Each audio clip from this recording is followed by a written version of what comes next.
How's everybody? Well, Welcome. welcome to the very first official.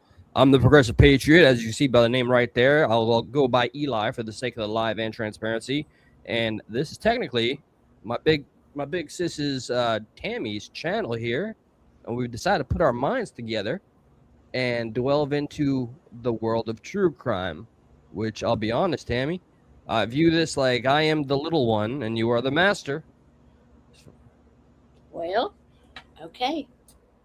I can only offer whatever my very chaotic little mind can dredge up given what's presented. But to me, you have the majority of knowledge regarding at least cases that we're delving into thus far. Well, we will just see how it goes. We may end up being both experts when we're done here. You can just default I'm an expert at all things. Okay, there you go. There you go. Who is in here? So Where far, is your co-host? Yeah, where is she? Where is she? Where is he? Where is he? Well, he was here to be the first one to leave a comment. He's like one of those that sees a video go up and he's like, "First, I was here. Look at me." Yeah, No. let's see. Where was he at? And he didn't even say that. What did he say? Great name. Now, on that note, I want to say, yeah, she gets all the credit. I threw out some names, none of which were satisfactory. I'm grateful that Miss Tammy, or Barnes & Noble Crime Time, came up with the name that kind of encapsulates both of ours. Well, he had why is that doing that? I hate it. I hate StreamYard sometimes. Here we go. It's jumping all over the comments and I can't put them. Yeah, where is she? Stop it. Stop it. Yeah. Making fun of me. A canoe dragger. I seen that. Well, he was messing with the reflection pool. He cut the daggone liner in there. Oh, okay. Then I was going to be like, solidarity, canoe dragger, set him free, but no, I'm not messing with that. Yeah. So sorry. No, I was just going to say he cut, I guess that's what he did. He cut the liner and I did not know that the reflection pool had a liner in it. Yeah, I don't know if that's part of the new installation to keep it looking nice and pretty, but some people have been very upset and added a lot of damage to it. But this being the first foray, well, not the first time I've delved into true crime, but the first time I'm taking it serious, Tammy has chosen one of the most infamous unclosed cases. Matter of fact, I did some homework, and the statement is that law enforcement has revitalized their energy and they're re-interviewing and doing all the things. Mm-hmm. And I think it's been suggested that we kind of take it back, walk it back, and try to be there at this fateful night of 1996, kind of present a timeline. So how would you like to start that, Tammy? Well, it's easy for me to remember because it's December 26th, which is my birthday. So that's easy for me to remember. And it's Boxing Day. So they like to, put all the names out there for the day. So it's being that it's around the holidays, it's easy for me to remember it happening. Your birthday is crazy. I know. No idea. Yeah, it's the day after Christmas. So I did listen, Cher. Listen, stop it. She's like, get me in trouble. I never judged CFOWs. I had my suspicions. I knew all the makeup was for some reason, but and the long hair. The dreads is just hiding how bodacious it really looks. How fine. This is true. Little Fabio-esque. That's it. I've been called worse. Yeah. Oh yeah, I was there. I probably called him the worst thing. So take me to. Okay, so what we're going to do tonight is this one.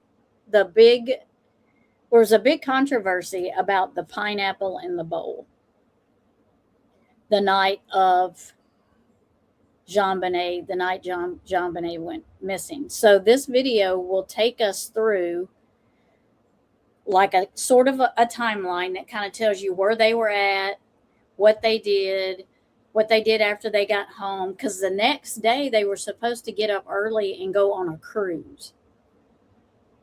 Okay. I didn't know that's what was planned. And Yeah. just let it be said for the record, everything said here is a matter of opinion only. And everything falls within the Fair Use Act. Yes. And I also have the description of the channel that we will be looking at, watching. They are also, their link is in my description, is what I'm trying to say. That's more than I've ever done, so good on you. So it is there. What? And to any what I famously call pocket watchers, it's okay. Come out and play and say hi in the chat. You may want to address that, Eli. Projection will be ignored in our podcast. Thank you. Half a second share is driving me crazy, but I'm strangely comfortable with it. Okay.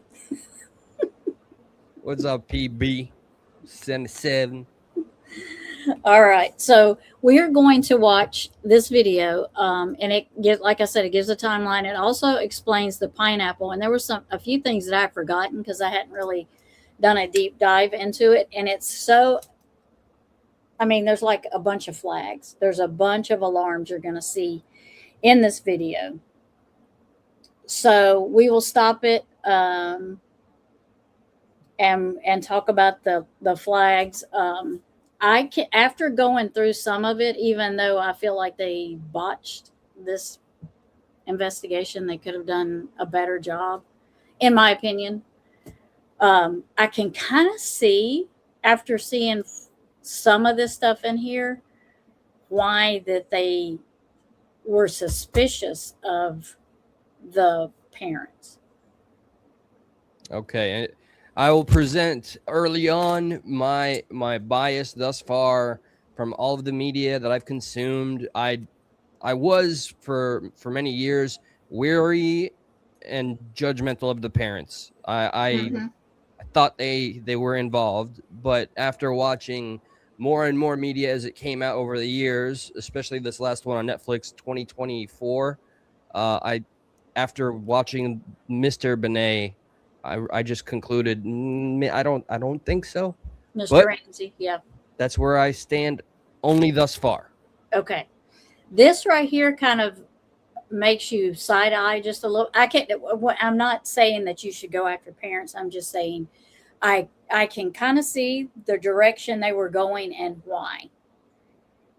And you will see too pretty on early in this video. But this one does a really good job of kind of giving you a timeline and some stuff that I had actually forgotten that had happened. So we will talk about that, and we will also talk about Burke a little bit when we get to that point. So let me add it to the screen.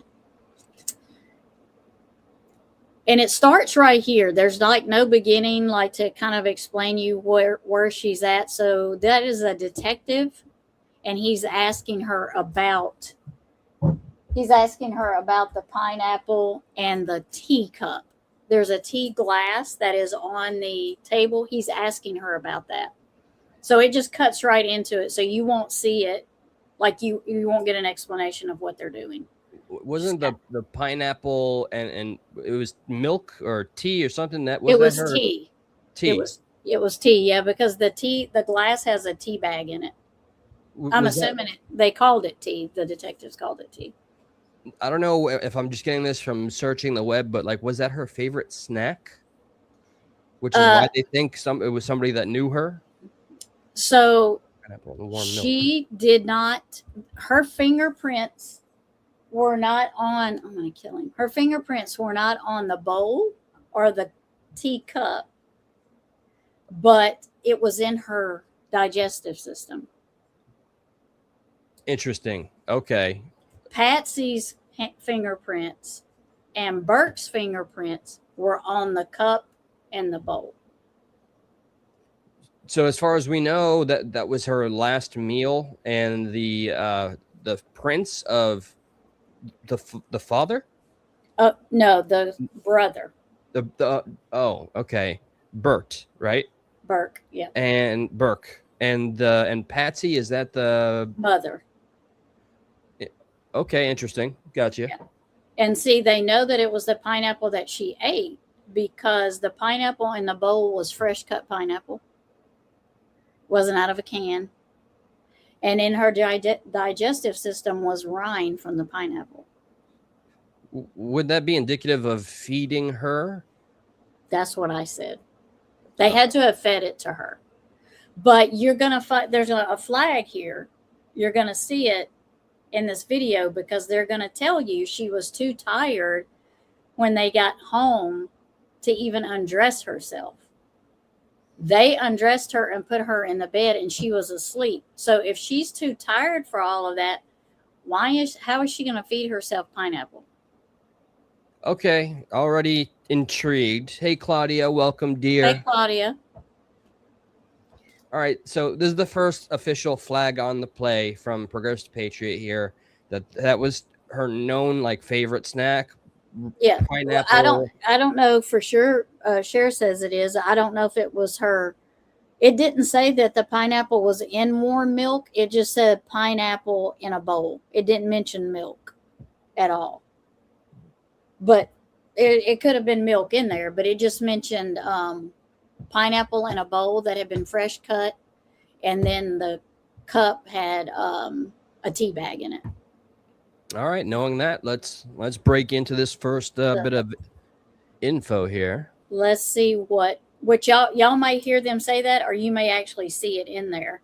So we'll see what happened. But she did not feed that to herself because her fingerprints were nowhere. Now that they did not do a DNA test on the spoon or the bowl or the glass.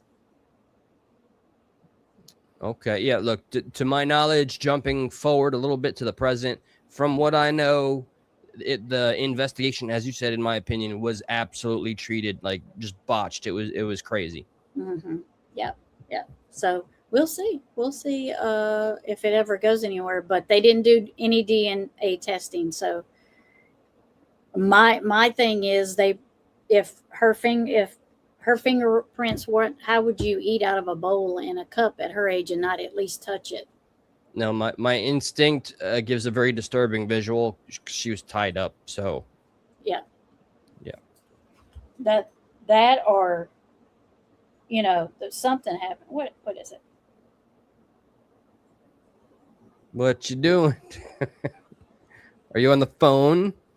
Yes, because somebody told me to check group chat.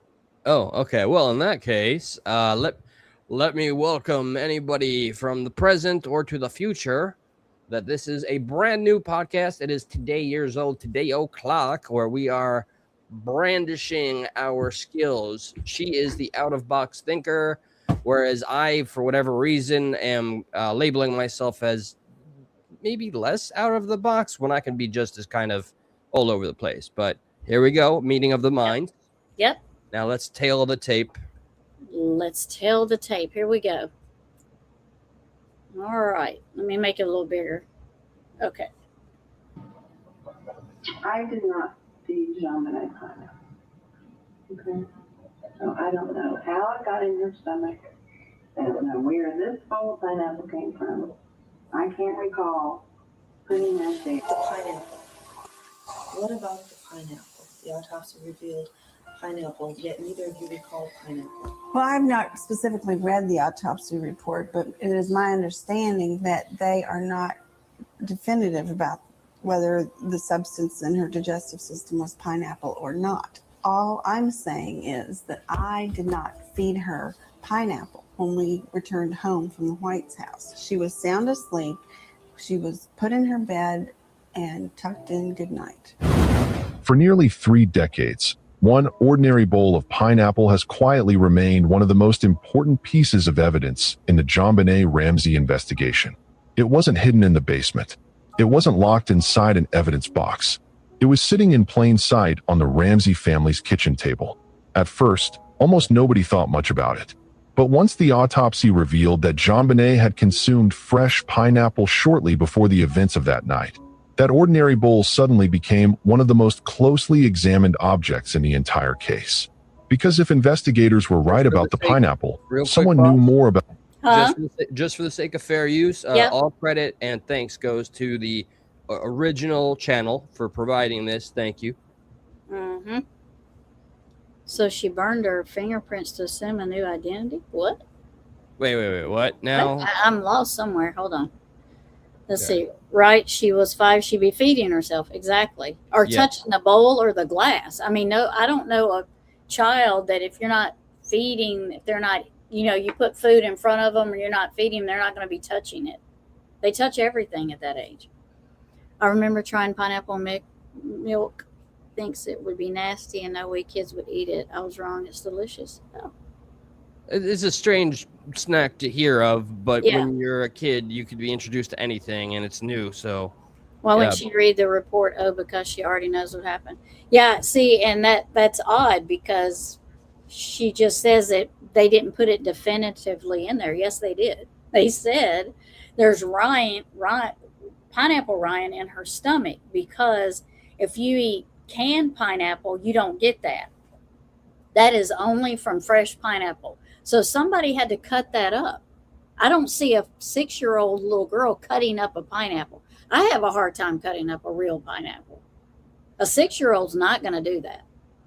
I'm specifically a little shocked that the spoon was not tested. It was not. Well, that's pretty stupid wild. Okay. No DNA was done at all on the spoon or the handle of the spoon. Just fingerprints off of the bowl and the cup. That's a massive oversight. Okay. So she burned her fingerprints to assume a new identity. Or are you talking about I think it's just entertaining the realm of conspiracy. I don't know the context there. That Erica Kirk is JonBenet. I have not heard that before. Yeah, I don't buy it. No. Yeah. Maybe they kept up. Ugh. Well, they said it's fresh. You'll hear in this video the experts say that it's fresh. Like within and the pineapple in her stomach was had only been in her stomach an hour to 2 hours at the most. So let's get all right. Yeah, it's most definitely her last meal then. Yeah. Okay. About JonBenet's final hours than they were saying. So who prepared it? Who served it? And why has such a simple question remained unanswered for nearly 30 years? To answer that, we have to go back to Christmas night. If you have followed the JonBenet Ramsey case over the years, let me know what you think before we begin. Do you believe the pineapple is one of the most important clues in the investigation? Or has its significance been overstated? Share your thoughts in the comments. And if you enjoy detailed, evidence-driven true crime documentaries, consider subscribing because we have many more investigations like this coming. Christmas Day 1996 was, by every account from everyone who was there, a perfectly ordinary holiday. John Ramsey had spent the year at the helm of Access Graphics, a computer services company that had just crossed $1 billion in revenue as a subsidiary of Lockheed Martin. I didn't know this either. At all, ever knew this, that was an subsidiary of Lockheed Martin. Yeah, Lockheed Martin is still around. I think they're doing pretty damn well for themselves. Yes. It's like one of the top companies in the world that I think people don't have a huge positive outlook on. Right. That I was surprised that those two were linked. I didn't know that. I'll put a very light colored flag because just the mention of that company gives me the ick. There you can see more effort put into it, John Denenberg. Yeah. Yes. And there is a family photo that's going to come up in this video. I want y'all to look at it. And then I want you to see if you get the same thing I get out of it. I'm not going to say what I get out of it. It's further down in the video if we get that far, but I want your opinion on how you feel about the family photo when we get to it. I'll let you know. A good year, a successful year, the kind of year that makes a family feel settled and secure heading into the holiday season. Patsy Ramsey had spent the day doing what she always did at Christmas, organizing, celebrating, making sure the children had everything they needed and that the house felt the way a house should feel on December 25th.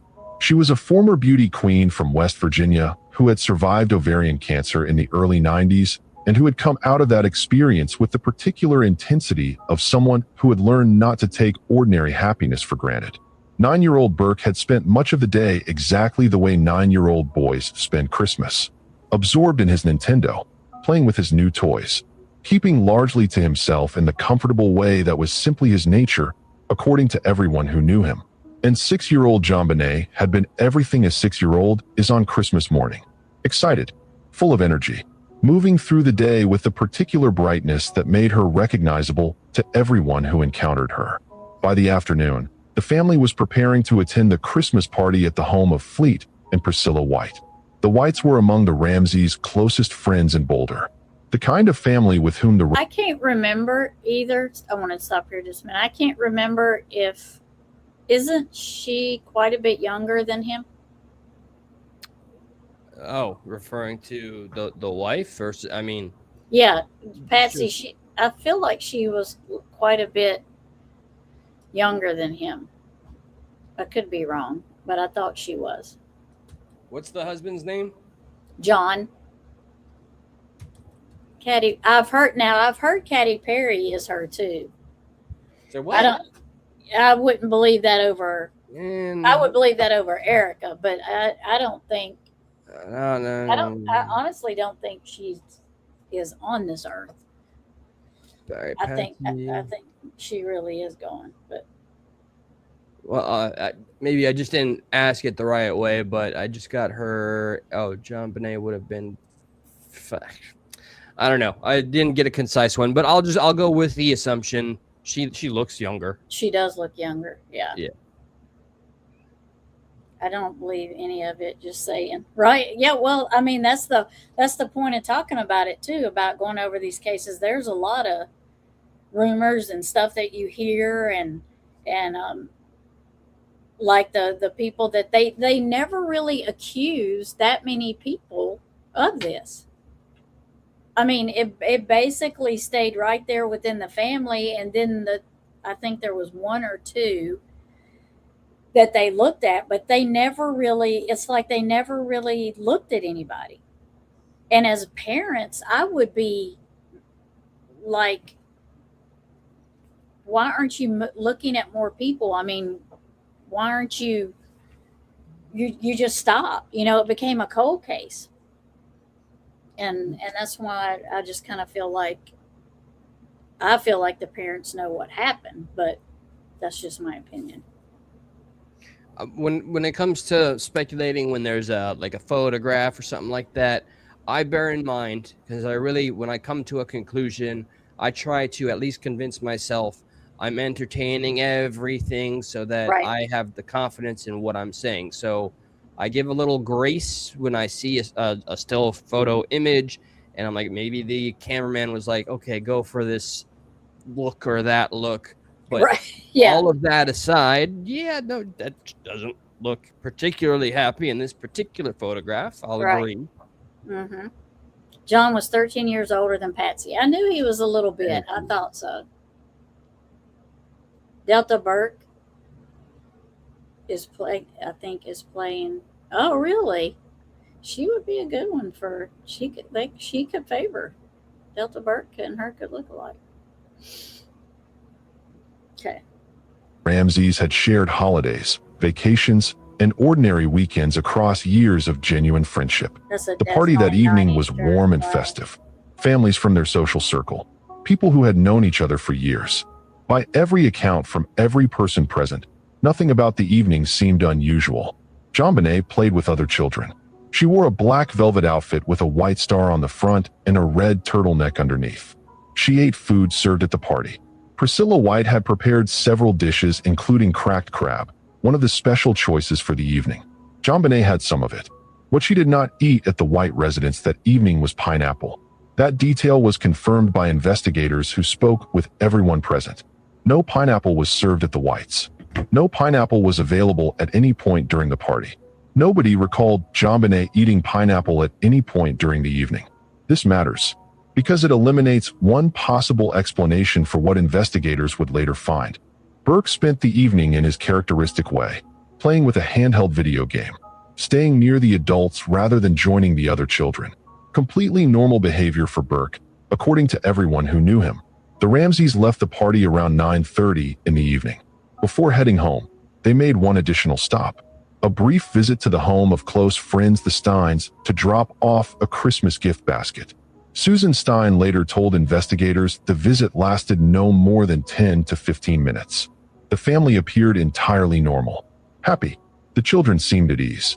No pineapple at the So Steins there you either. go. See, now you got Burke's fingerprints on the teacup glass and Burke and Patsy's on the bowl. That does kind of look like milk in there, Sharon, now that I'm looking at it.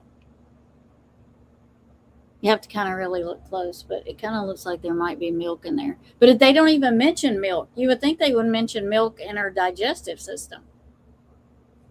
Because they mentioned the pineapple. You'd think they'd mention the milk. Maybe I thought it was just the bowl because the bowl's white too. But they don't mention milk being in her digestive system. They just mention pineapple. Yeah, full transparency, like this is probably... Oh, wait, you're referring to milk in the bowl. Yes, okay. Yeah. I'm looking at the cup and I'm like... No, this is... They said this was tea because there's a tea bag in there. That makes sense. Yes, that's milk. Okay. Yeah, Agreed. yeah, and I'm like, does that look 100%. like milk? But I don't know why they didn't mention that. Maybe that wasn't important, but I would think the milk would be important too, to know how long it would have been in the pineapple had been in that milk. That's an odd combination, but again, kids eat the weirdest thing, so be it. Or whatever pageantry diets are necessary. That's a whole other world that not a big fan of. But okay. Something weird about the neighbors. And I thought they were like, when they said neighbors, I thought they meant like walk to their house, but they drove. So this isn't like neighbors that are like right next door. They actually drove to their house. So that kind of threw me off too, because I was thinking it was walking. That's what I was thinking. She probably wasn't allowed to eat much because of her pageants. Yeah. Wait, so what's the timeline of them? They arrive home from wherever and then they walk to the neighbors, or? No, I thought that when they went to the neighbors, they said they went to a neighbors and friends for a Christmas party. I thought they walked there, but here he's telling you they're driving because they stopped by another friend's house on their way home. Okay. So Yeah. that's not really neighbors to me if you're driving, but people may look at things differently in Colorado. I don't know. If it's in the neighborhood, like the same neighborhood, okay. Yeah, I guess. Yeah. They didn't test the spoon. They tested the bowl and the cup for prints, but they didn't test the spoon. They didn't do any DNA. So they only know that Burke and Patsy's fingerprints were on the cups because they did do that much. It's very foolish, very negligent. The spoon, of all things, would be very important to see who was handling it for this, either eating it themselves or feeding it for that matter. That's a very stupid oversight. Yeah. I did. Yeah. And I did too, Cher. I will go back a little so we can hear, but I'm pretty sure they're driving. I'm pretty sure. Yeah, I think that was mentioned, I believe. Yeah. Let me go back. Let's go back just a little bit and see. To drop off a Christmas gift basket. Visit in the evening. Before heading home, they made one additional stop. A brief visit to the home of close friends the Steins to drop off a Christmas gift basket. Susan Stein later told investigators the visit lasted no more than 10 to 15 minutes. The family appeared entirely normal. Happy. The children seemed at ease. No pineapple at the Steins either. The family arrived home sometime around 9:30 to 10 o'clock. Both children were tired. JonBenet had fallen asleep in the car during the drive home. her head resting against the door. John carried her from the vehicle into the house and up to her bedroom on the second floor. Patsy helped change her into pajamas, long underwear, and an oversized white shirt. The family's usual routine when JonBenet was too tired to change herself. According to the family's account, JonBenet never fully woke up during any of this. Okay, so she never woke up during all of that. So how did she eat that pineapple? Yeah, it doesn't track. Yeah, even if you're being fed it, I don't care if you're somewhat conscious or not. Okay, flag on the play. That's just strange. Yeah.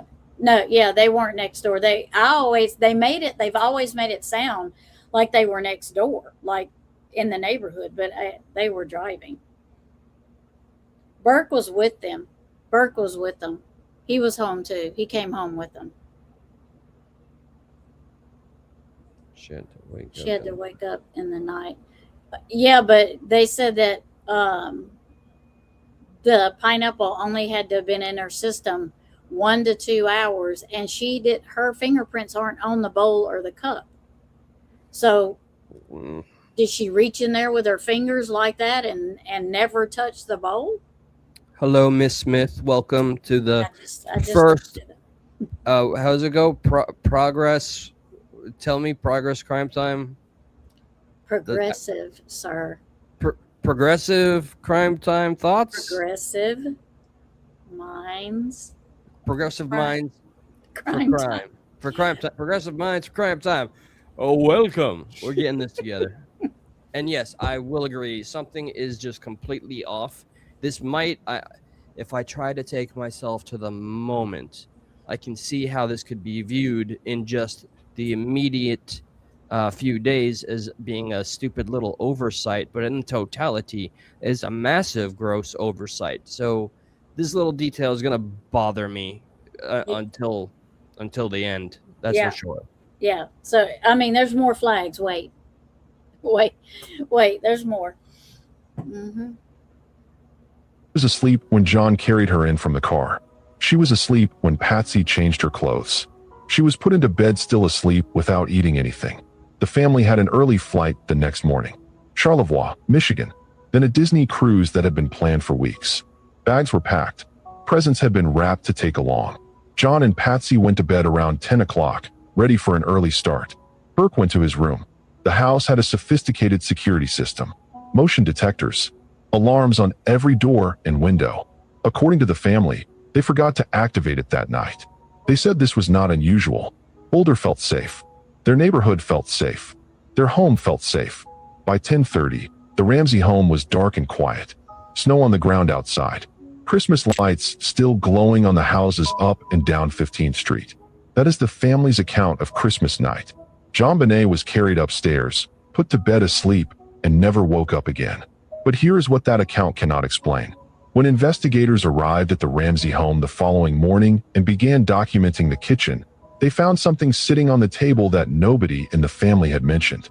Something that had not been there earlier in the day, according to the family's own photographs. A bowl, a glass with a tea bag inside it, a spoon, and in the bowl, fresh cut pineapple. Not canned pineapple, not leftover pineapple from a meal hours earlier. Fresh pineapple, recently prepared, sitting on the kitchen table in plain sight. And the autopsy would soon reveal something that made that bowl impossible to ignore. JonBenet had eaten pineapple recently, in the hours before the events of that night. The bowl that nobody put there had just become the most important object in the kitchen. The morning of December 26, 1996 moved through several phases before anyone understood what they were actually dealing with. The first phase was the 911 call. 5:52 in the morning. Patsy's voice fragmenting through the line. A missing child. A ransom note. The dispatcher trying to hold the conversation together long enough to get an address. The second phase was the waiting. So before it gets into where it really starts to explode, I just want to say I can't identify with a wealthy family in a nice neighborhood, but wouldn't a wealthy family in a nice neighborhood see the importance of keeping their alarms on? The narrator, so I assume the official story is saying this time they left it off. If they were setting up for a vacation or if they just returned, why would they suddenly decide to not have alarms on? Yeah. Yeah. Why would you have a security system and never use it? I don't. And what did he? And the father said, "Oh, it's a safe neighborhood. Then why have it at all?" So this is a contradictory statement.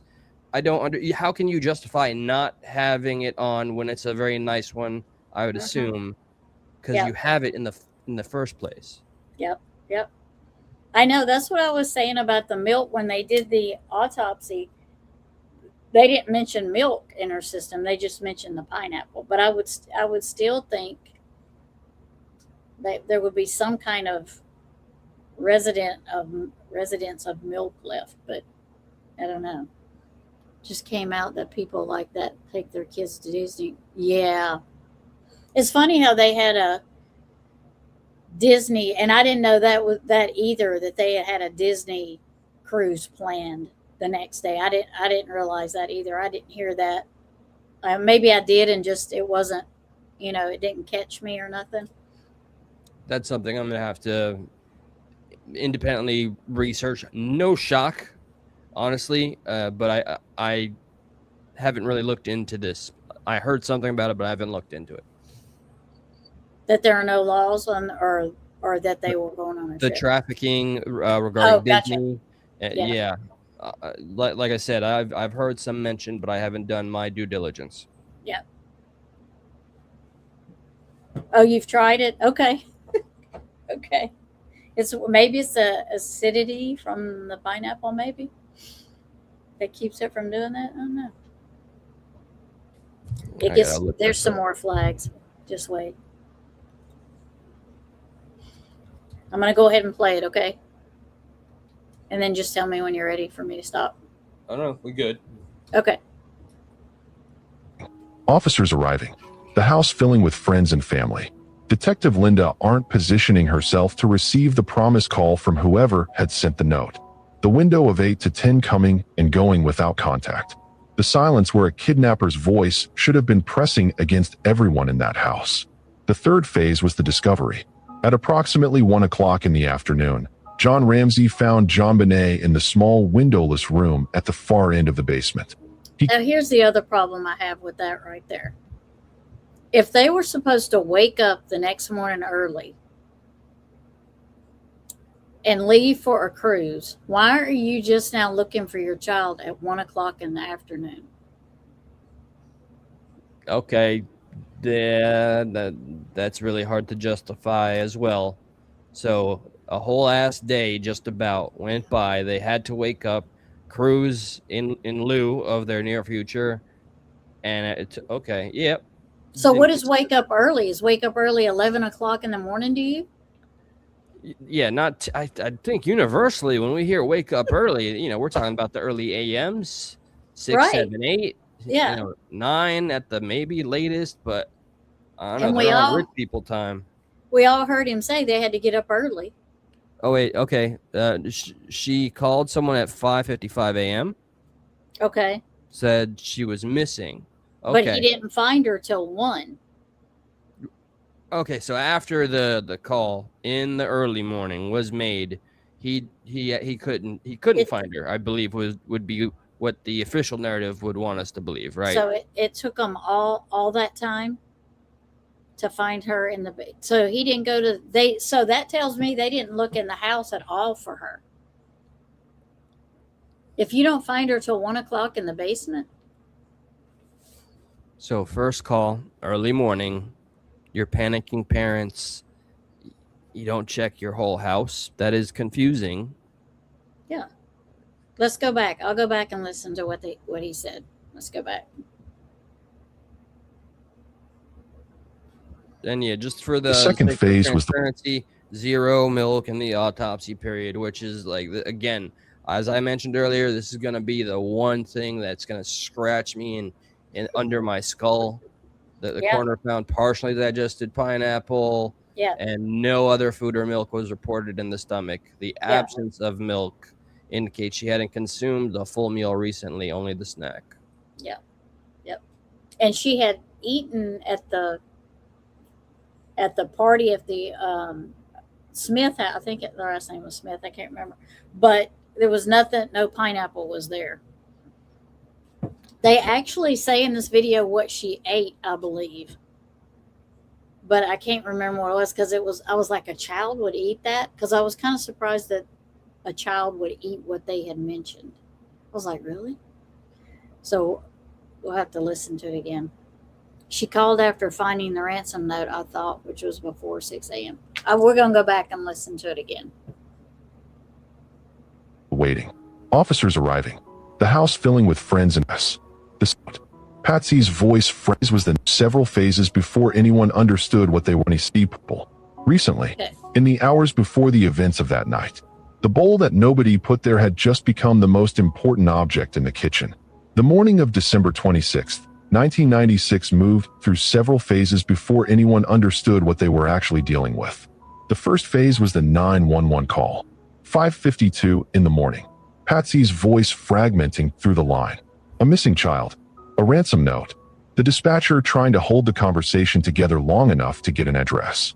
The second phase was the waiting. Officers arriving. The house filling with friends and family. Detective Linda aren't positioning herself to receive the promised call from whoever had sent the note. The window of 8 to 10 coming and going without contact. The silence where a kidnapper's voice should have been pressing against everyone in that house. The third phase was the discovery. At approximately 1 o'clock in the afternoon, John Ramsey found JonBenet in the small windowless room at the far end of the basement. He carried her upstairs. The investigation was formally reclassified. And the fourth... Okay, there you go. So all those people were in the house waiting on the kidnapper to call, and nobody found her till 1 o'clock. I'm sending you a link. It's a small clip of the raw audio of the 911 call itself. So are you okay with playing that? Yep. All right. That's not Bert cutting that. No, that's what I'm saying. That has to have been an adult, because pineapples aren't that easy to cut up. What the hell? Can I not do it? All right, I'm going to send it to the Canoe Draggers chat, because I can't seem to private chat. It's just giving me the title. Here we go. Okay. So, there it is. I'll distract while you pull that. I wonder how much of it we're going to actually hear. When at least for me, particularly when I go through any case, I like to hear really important moments, like ideally the 911 call, every little detail that we're covering, like there's a spoon there, it wasn't tested, there's no prints that were identifiable, the parents' prints weren't there, Well, why don't you just bring it up, and I'll bring it back there at the stage, and then I'll just let you bring it up. I can do that, can't I? All yeah. Right. Okay. I'm on the page. How do I? I can hit present. So I've done this before. Let me remove this. Okay. Here, I'm gonna hit the thing and the thing with the thing. Okay. And can you see this? The thing? Yep. Me? All right. Here's everybody. This is a snippet. The replies, the comment section, which I like to always check beforehand to see. There's a lot of speculation on what's being said and heard. So let's take a listen, shall we? Wait. It's muted. This is why I hate StreamYard. Here we go. And scrutinized. This portion of the 911 call has been scrutinized and discussed. So here's a clip of what that audio sounds like without anything being done to it, no enhancements. Patsy?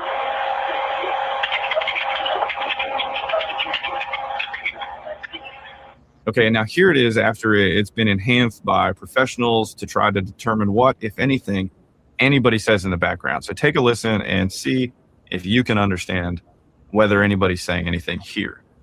Patsy?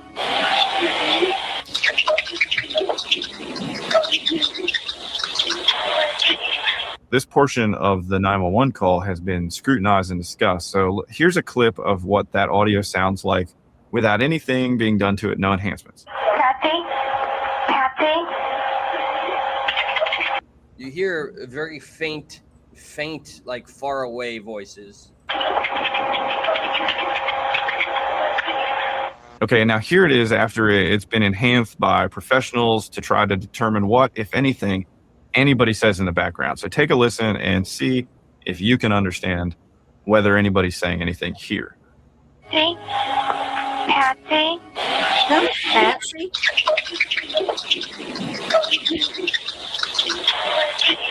This portion of the 911 call has been scrutinized and discussed. So here's a clip of what that audio sounds like without anything being. All right, I don't know if it's it's replaying. So the speculation is one person hears, "What do we do?" I can't say that definitively. The other one is "Help me, Jesus," but I can't make out anything else. There's one more, and if it's crappy, I'm gonna stop it. But let me give this a shot just for 5 seconds. 5515th Street. What's going on there, ma'am? We have a kidnapping. Hurry, please. Explain to me what's going on, okay? There's a note left and our daughter's gone. Note was left and your daughter is gone? How old is your daughter? 6 years old. She's blonde. 6 years old. How long ago was it? I don't know. I just found the note. And my daughter's gone. Does it say who took her? What? Does it say who took her? I don't know. There's a ransom note here. It's a ransom note? It says SBTC. Victory. Please. Okay, what's your name? Are you Patsy Ramsey? I'm the mother. Oh my God. Please. I'm sending an officer over, okay? Please. Do you know how long she's been gone? No, I don't. Please, we just got out and she's right here. Oh my God, please. Okay, please, there's somebody. I am, honey. Please. Take a deep breath for me, okay? Hurry. Patsy. Please. All right, so that's the end of that there. Okay. What do you make out of the official? That's the actual 911 call. What do you think of what we just heard? Well, it's very grain. I mean, it's very like, which one? The first one or this one? The first one, I almost entirely kind of discredit because I don't think anybody, regardless of how professional you are, can make out words definitively with any sort of confidence. Like the two top comments is speculation of one person hears, what do we do? I heard something, but it takes some confidence to say what you think it was. And the second one, Jesus help me, I didn't hear shit. The second one, so I'm taking in, she sounds panicked. She, when asked who took her first response, I don't know. There's a ransom note. Then she says, like, she doesn't understand, like SPTC victory. She sounds kind of shocked and confused, which to me fits, I think, that moment. Yeah. I mean, she does sound like freaked out and upset. Just a little hysterical. Yeah, she does. That does sound genuine. The ransom note is, I guess it's just so odd because the ransom note is so long. Who writes a ransom note that long? I read it and I heard it in the documentary I watched today. It's a strange one too. Yeah. And it would allege that they know a bit about the family. Like one of the comments written in pencil is, "John, you're not the only fat cat around." So they know this family has money, but one could maybe deduce that by the neighborhood. So I don't know. And I'm sure they have said in several different, why didn't John call? Why was it Patsy that called? I wonder if that's addressed at any point. I'm sure with the endless amounts of interviews, it has to have been asked. If my dumb ass thinks of that, some professional journalists out there had to think of that. Oh, and hello, Ronnie. Welcome. I'm glad you're here. Hi, Ronnie. Good one to thing see that you. would help a lot, guys, we do have one singular goal. We are trying to get this channel up to 1K members. I know that is a bit of a feat, and God bless you. Thank you for endeavoring on this journey. If you wouldn't find it to be too much trouble, feel free to just share this very link on your own social media platform or YouTube channel. We do appreciate you. Hello, absolutely. Oh, there's Eve. There is Miss Eve. Eve, we were talking about you. We sure was. You didn't get a notification? Dang. Well, that was Tammy's fault. So yeah, that was totally my fault. Oh yeah, subscribe, not members, subscriptions, like hitting the sub for free, not members, members. Yeah. No. I mean, you could be a member if you want. No, you can't be a member. Just subscribe.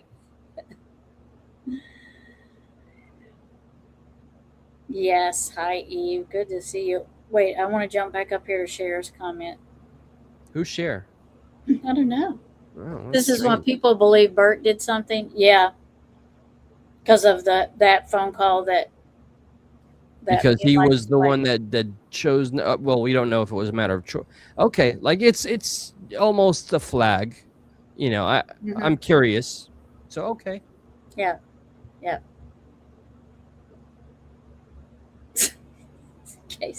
Okay, so let's go over here. Okay, so we've established when they found her. So it was after 1 o'clock. And all those people in the house, that's the thing. I'm like, all these people are in the house and y'all just found her at 1 o'clock.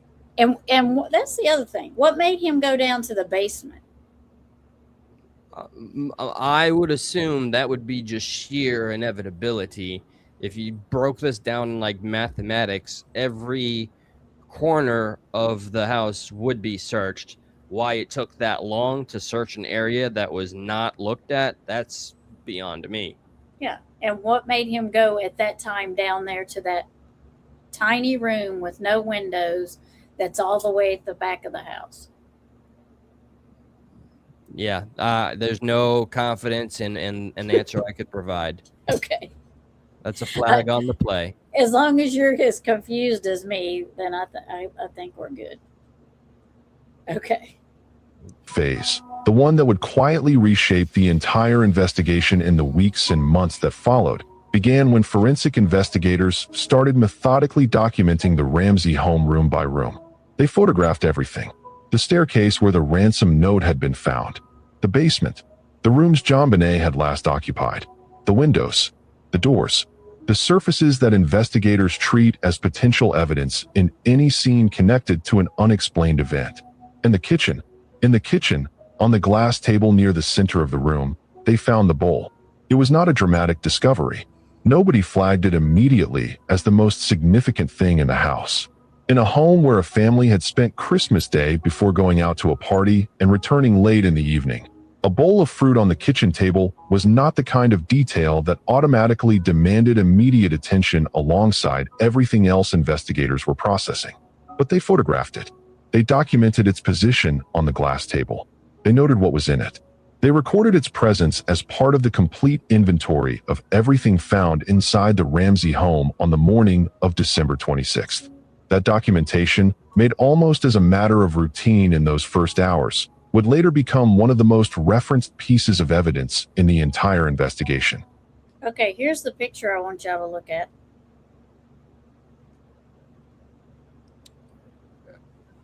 Oh. All right. Does it look odd to y'all? Is there anything about it that looks odd? I mean, well, okay.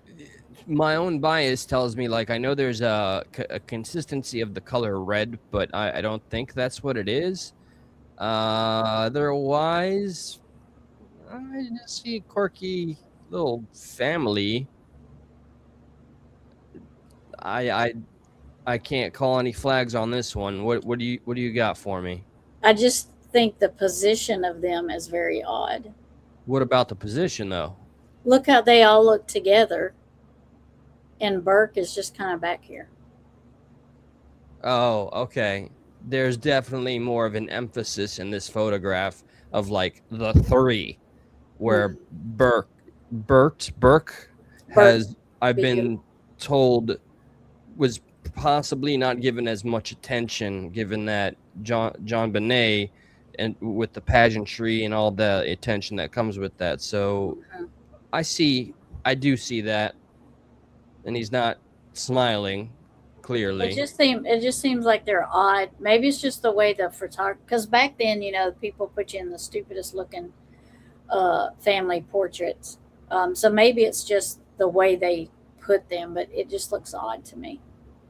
It just, what does stick out is there is like an overemphasis. Well, I don't know. We don't know like what camera, blah, blah, blah, or all the little nits and bolts there. But yeah, like it's literally almost metaphoric of him being in the background, you know? Mm-hmm. Mm-hmm. What does chat think? They're not talking very much down there. My mom almost looked. Yeah, she does kind of stick out, which I think would be inherent with the character that I've learned, especially after she survived the cancer.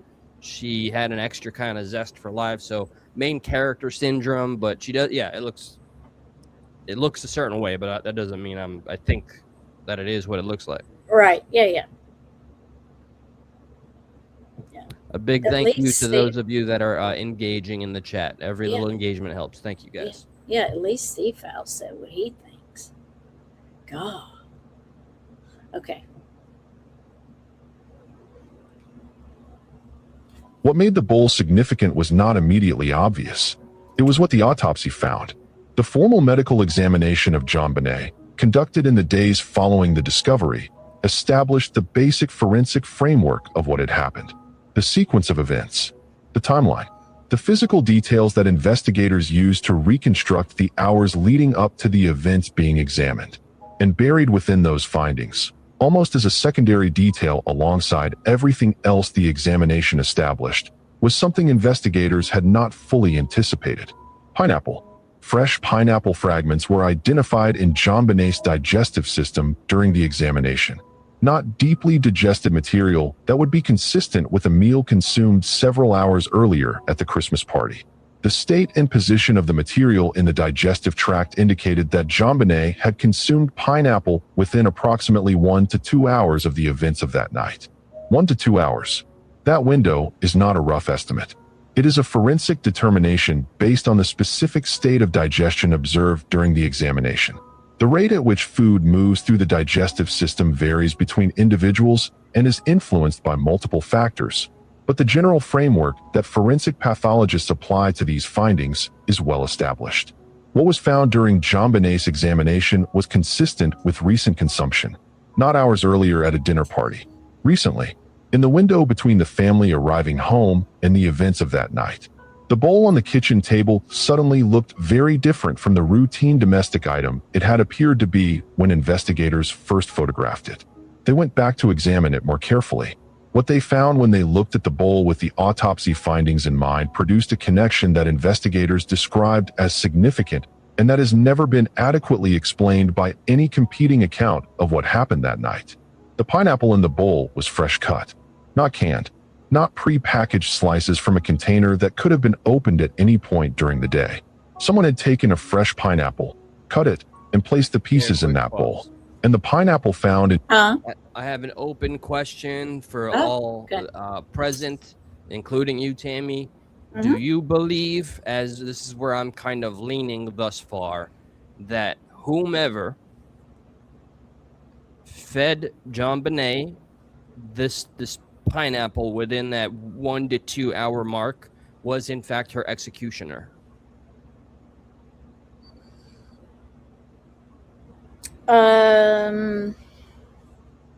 Possibly. Okay. Yeah, I'm leaning that way unless the intruder theory jumps in within a 1 to 2 hour span. I'm leaning definitely into somebody fed it to her. Yeah, that's, I think, the only conclusion that can kind of be made. And even if she didn't drink the milk, I would assume the milk would be absorbed by a fruit like pineapple. So really, really kind of strange.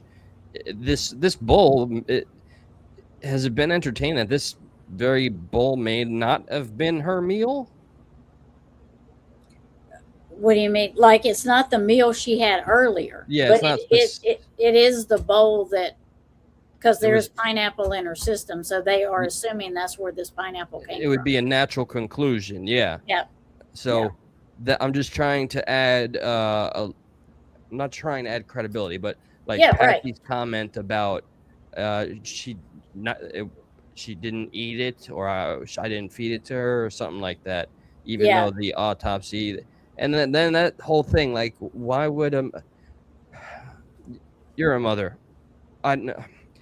would a mother not want to read for finality, closure, because they're too horrified to learn such information? Yeah, I think she did know. I think she did read that.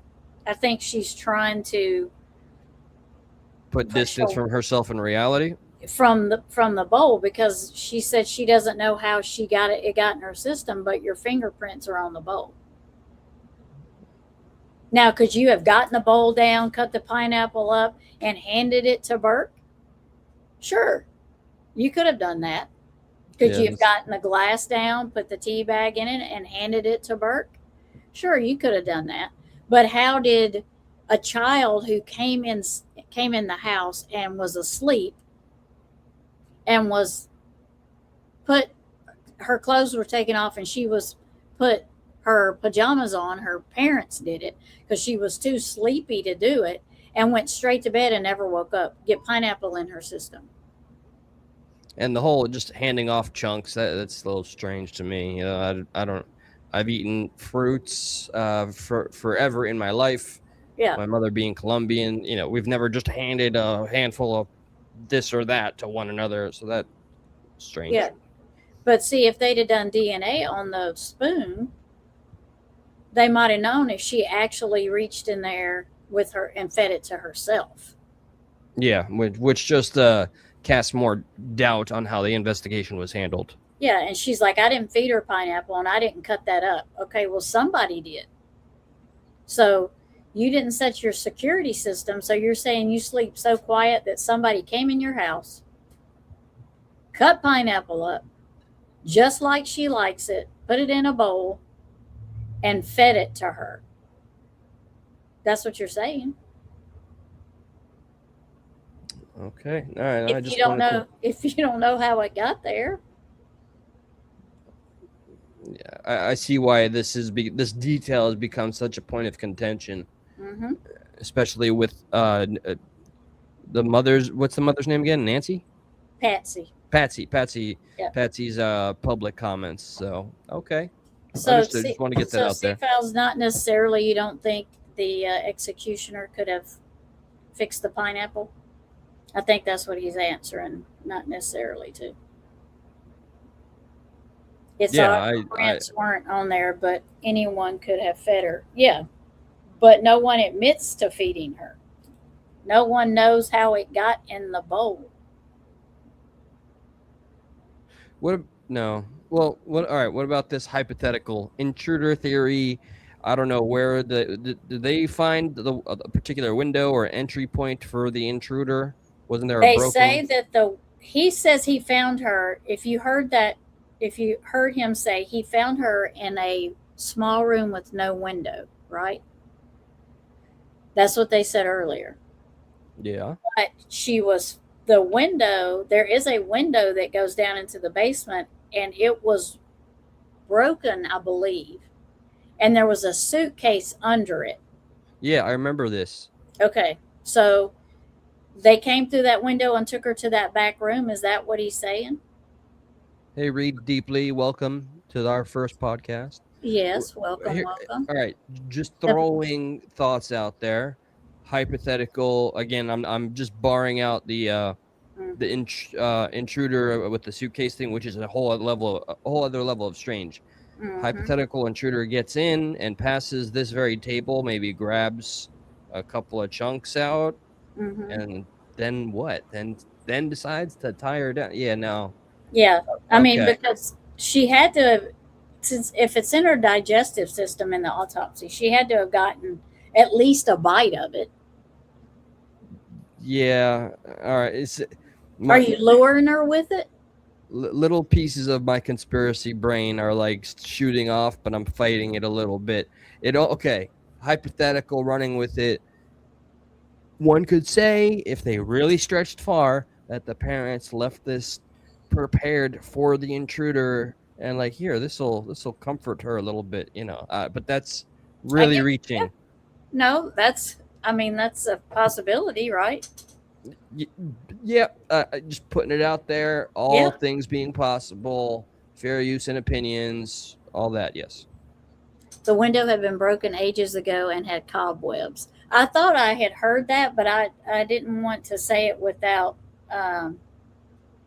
No, they said there was no pineapple at the White's house. They said it in the beginning of this video. They said that the Whites said there was no pineapple at that party. Yeah, and so does the AI search engines I've been using. It says it too? Yeah, there was no pineapple available. Okay. And there was no pineapple at the second stop either. Feel free, when I go in search mode, feel free to, There might have been, but I just, by going by this video here and AI, they're saying there was no pineapple. But the fruit cocktail thing, it wouldn't have been pineapple from that, because they said the pineapple in her stomach was fresh cut pineapple. It wasn't pineapple from a can or a jar. It was freshly cut pineapple. Yeah, no, there's no public evidence of reports of pineapple being served at the Christmas party. The Ramseys attended. Ramseys went to her, blah, blah, blah, with all this that we know. The Whites, Fleet and Priscilla White. It was a relatively normal holiday. JonBenet was okay, as tired and possibly a bit cranky at the end of the evening. The family left around 8 or 9. Okay, got it. And now it just goes into what we're covering right now. Right now, okay. So, there's so much thrown out there, you never know which way it could be, but they have been adamant that it had rind in it, so it was fresh cut pineapple, not apple. With all the respect to Read Deeply, I am super aware of the obvious and warranted distrust of AI. I use at least 3 different AI systems to try to corroborate, and they all cite every source possible. They show you every source, so it's not it just kind of generating and just stating boldly on its own. It shows you everywhere that you can verify. So I'm just throwing that out there. I know AI evil, it sucks, but just want that to be said. I haven't used it that much, so I can't really relate a whole lot to AI. To be honest, I haven't used it that much. Yeah, no, fully understood too. Absolutely. Yeah. But no, you're welcome to definitely put in here what you think. That's why we're here, discussing cases and cold cases, and we want to know everybody's opinion for sure, what everybody thinks. And I thought too, Reed, that it was a neighbor was like right next door walking, but the way they're talking in this video, they drove from the 2 houses they went to. So I always thought they walked, but I'm better than AI. I've been on this case for 30 years. That's a long time. I know it's 30 years this year. Yeah. Yep. As a matter of fact. Yeah. And I wasn't really thinking about that when I chose this one for our first podcast one. I really wasn't thinking the 30 years was coming up. No, well, I saw the moment when we were doing our pre-prep talk. You're like, oh, yeah, it's 30 years to, almost a day here. Yeah, I didn't think about that until like tonight when I mentioned it to you. Walked around again after she disappeared with Fleet for 45 minutes at that party. I didn't know she disappeared with him at the party because I haven't looked that far yet. She took a nap, they say. Yeah. Oh, Reed believes that at the Fleet, at the White's house, that was the. Interesting. Yeah. Yeah, absolutely. Yeah, put whatever opinion you have or thoughts. Yeah, put them in here. Yeah. All are welcome. as long as I think it's just a very adult thing to understand. We're all gonna have our opinions, and we're here for the dialogue Yeah. above all else. Yep. Yep. It was aliens. Listen, Except for Seafouse. He's not an adult yet. he's not an adult yet. He hasn't learned to adult yet. No. Plays into his character. That's right. JonBenét's digestive system during the formal examination was consistent with fresh cut pineapple, consistent down to the rind. That detail is the one that closed off a significant alternative explanation. Canned pineapple does not contain rind.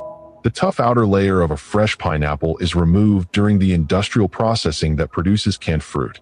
If JonBenét had consumed canned pineapple at some earlier point in the day, the material found during her examination would not have contained rind.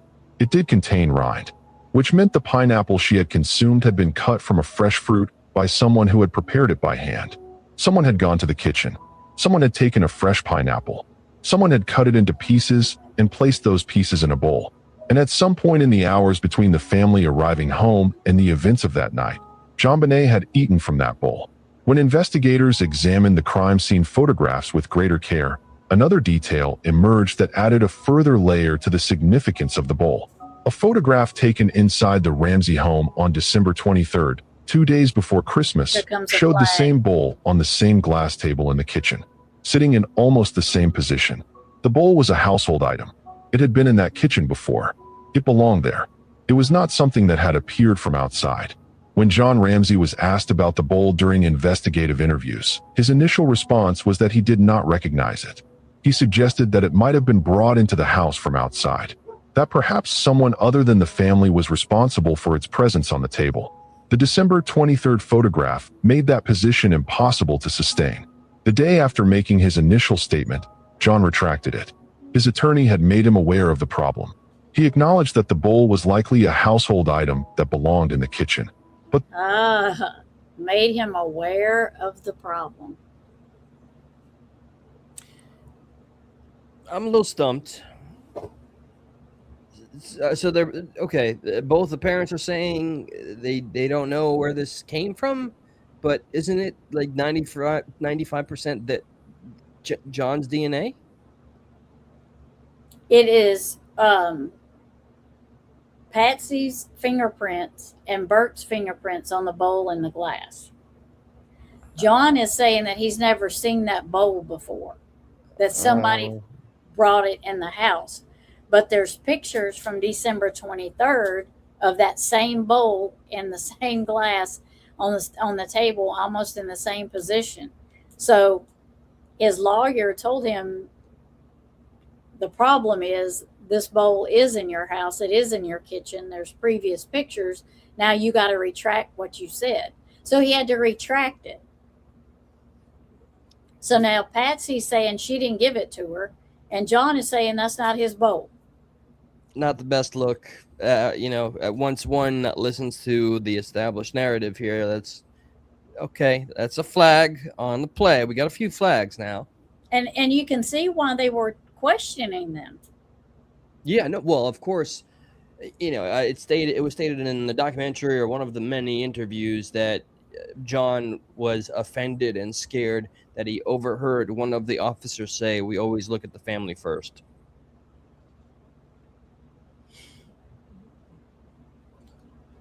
It's true, though. I don't really adult so much. We know. Also, remember that she was in full rigor when they found her. That takes about 12 hours, right? Because they didn't find her till after 1 in the afternoon. So if this happened at 1 o'clock in the morning or even midnight, that's plenty of time for her to be that way at 1 o'clock in the afternoon. Because that's when they said they found her in this video, was at 1 in the afternoon.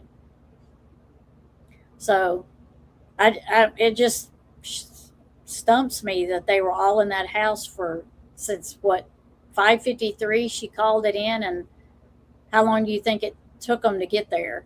30 minutes, probably an hour maybe. So at least 6 hours people were in and out of that house, and They didn't find her till 1? Yeah, that makes this one of the all-time like wildest open cases. Everything about this. And hello, Appalachian. It's good to have you here, hun. Full Hello, rigor my mortis friend. would strongly indicate that something awful happened to JonBenet the night prior. I did hear that too, Reed, that she never changed her clothes from the night before. So she didn't go to bed like she said. Is what we're assuming, right? Right? Trying to can we bring... She couldn't dress herself. She was found in her pajamas, right? Yes, JonBenet was.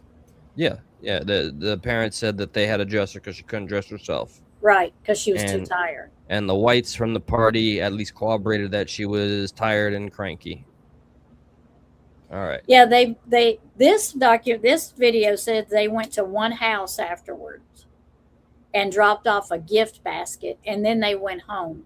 This one doesn't mention but one place that they stopped after the whites.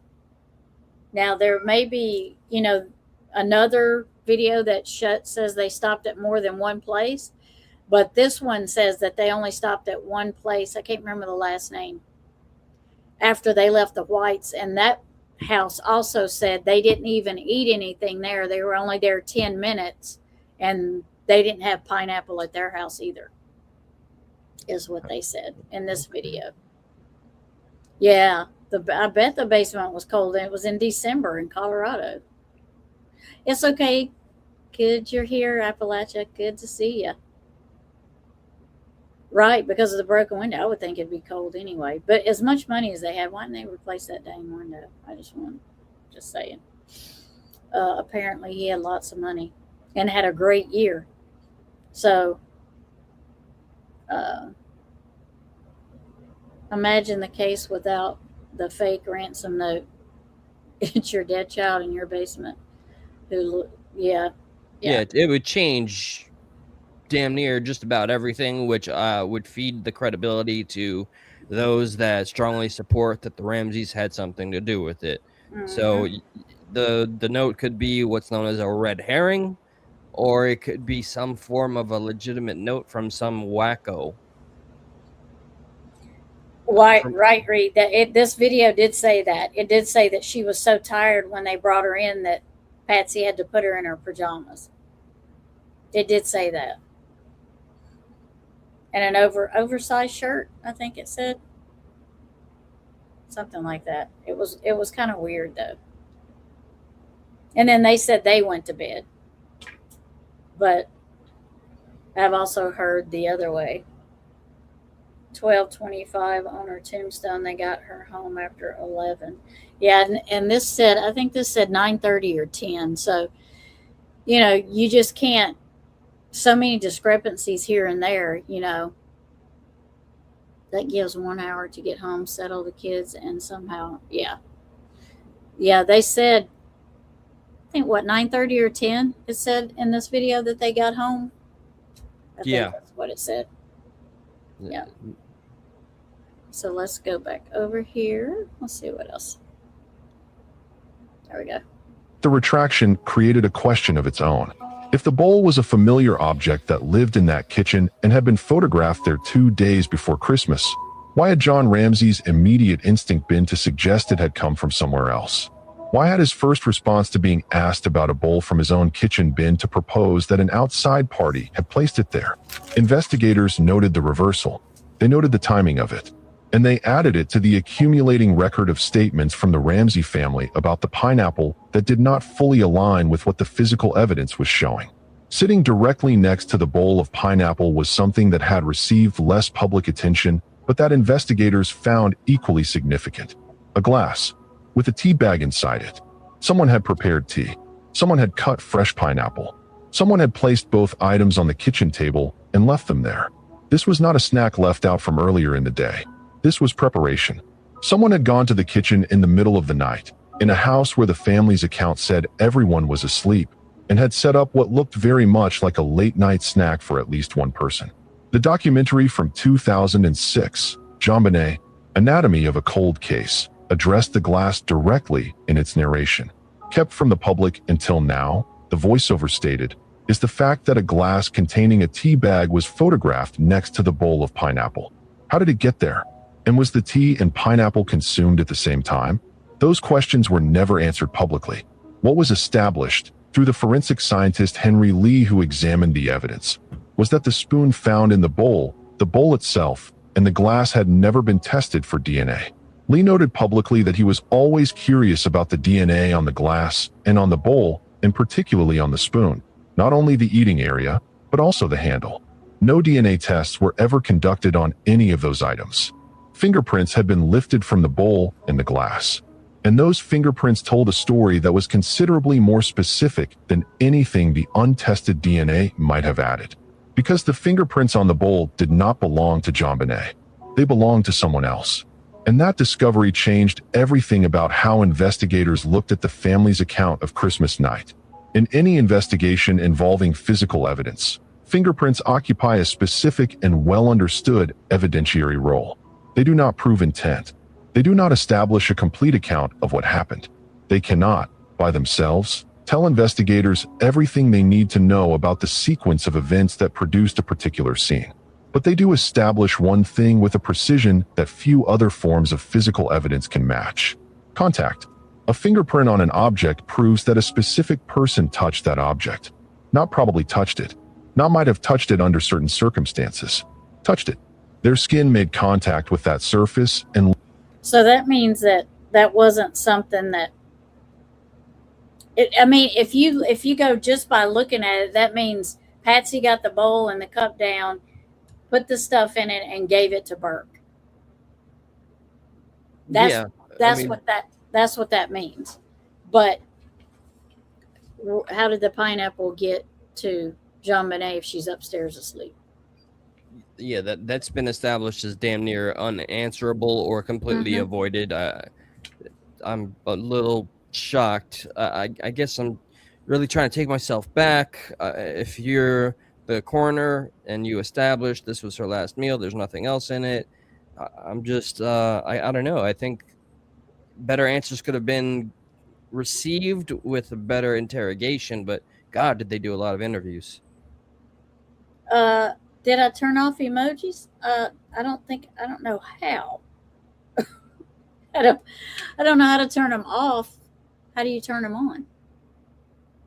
I see the emojis from my end. Here, I'll click one. There you go. There's an emoji. I was gonna say I don't know how to turn them off or on. I wouldn't worry about that at this juncture. But no, that at least for my PC, I can't speak from the phone. It appears to be available. You think it was someone that knew the family, a men's group? Could have been. Yeah, here. Let me at least present where I stand thus far, and bearing in mind that I'm still going down the rabbit hole, if you will. Yep. My opinion is more so towards an outsider. I really strongly, before getting into the more of the information here, I kind of in my mind exonerated the Ramseys. So as we go through this, I'm real time getting persuaded. Okay. To have good knowledge of the layout, to be to be quiet and them not hear them. Yeah. So that whole alarm narrative really bothers me too. It's Christmas. You put the alarms on, but whatever, rich family, you do you, queen. Right. Yeah. Yes, read deeply. That's why I hate pageantries and its culture. It even makes me uncomfortable when you see the photos that you do of JonBenet looking so matured. I don't want to shit on the people that that's their thing, that's their quality time, but I just have an absolute disdain for it. Personally, my opinion only. Yeah, I mean, she was the red. It was the red lipstick for me. I mean, even if you have to put some type of lipstick on her for a pageant. There's always like light pale pink colors. There's colors that are not, I don't know, intrusive or whatever you want to call it. Those all that Dude, red the was not, outfits, yeah. the whole way. I'll be honest. When this particular video decided to show John Bonet with the red lipstick, with the posing, and kept zooming in, and that, I was immensely uncomfortable. Like, I just wanted to click off the screen. I'll be honest. So all that aside, the entire culture of it too, and the creepy fucking weirdos that go and support that shit and say, "No, I'm just here for the pageant." Yeah. I'll never be caught being a defender of that shit. Yeah. But typically I always check on the kiddos through the night. Yeah, exactly.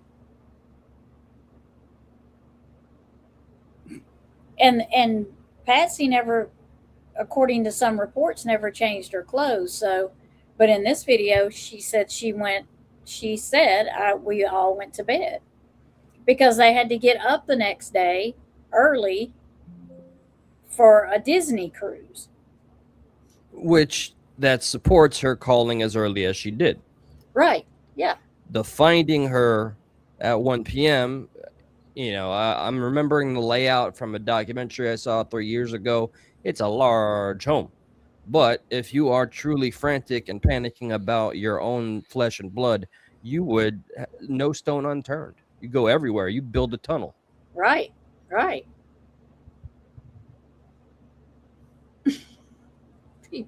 He's like, what? Oh, right. Yeah, no, those are just, yeah, that's where they were supposed to go to. Did they go there after, like, not too long after it happened to Jean Bonnet? He's laughing at you. Does this particular video showcase any of the interviews? I haven't seen all of this video. I was mainly watching it because it kind of immediately after. Okay.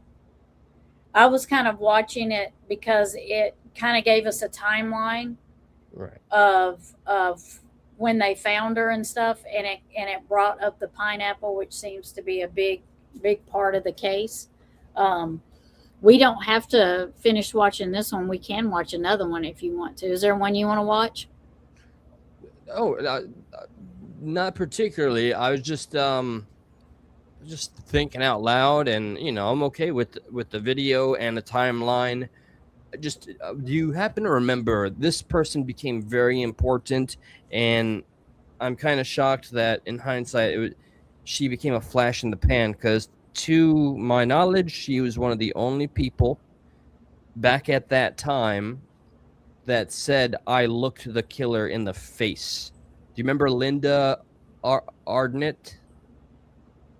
Seems like I should remember that last name. And look, this is a democracy, right? Everybody, let it be known, we can do anything we want. That's what it is. And if Tammy says, "Eli, shut up, I'm gonna play more of this," that's what we're gonna do. No, do you want to show something? Yeah, I wanted to look at this. All right, I'll bring this down. You want me to put this up? Yeah. It's okay. It's compelling because to this day, aside from people that came out way after the case, this woman was like in the thick of it and was so convincing. And I never quite got to the end of it. So maybe just a snippet. Yeah, go ahead. We're ready? Okay, yep. Let me play this real quick.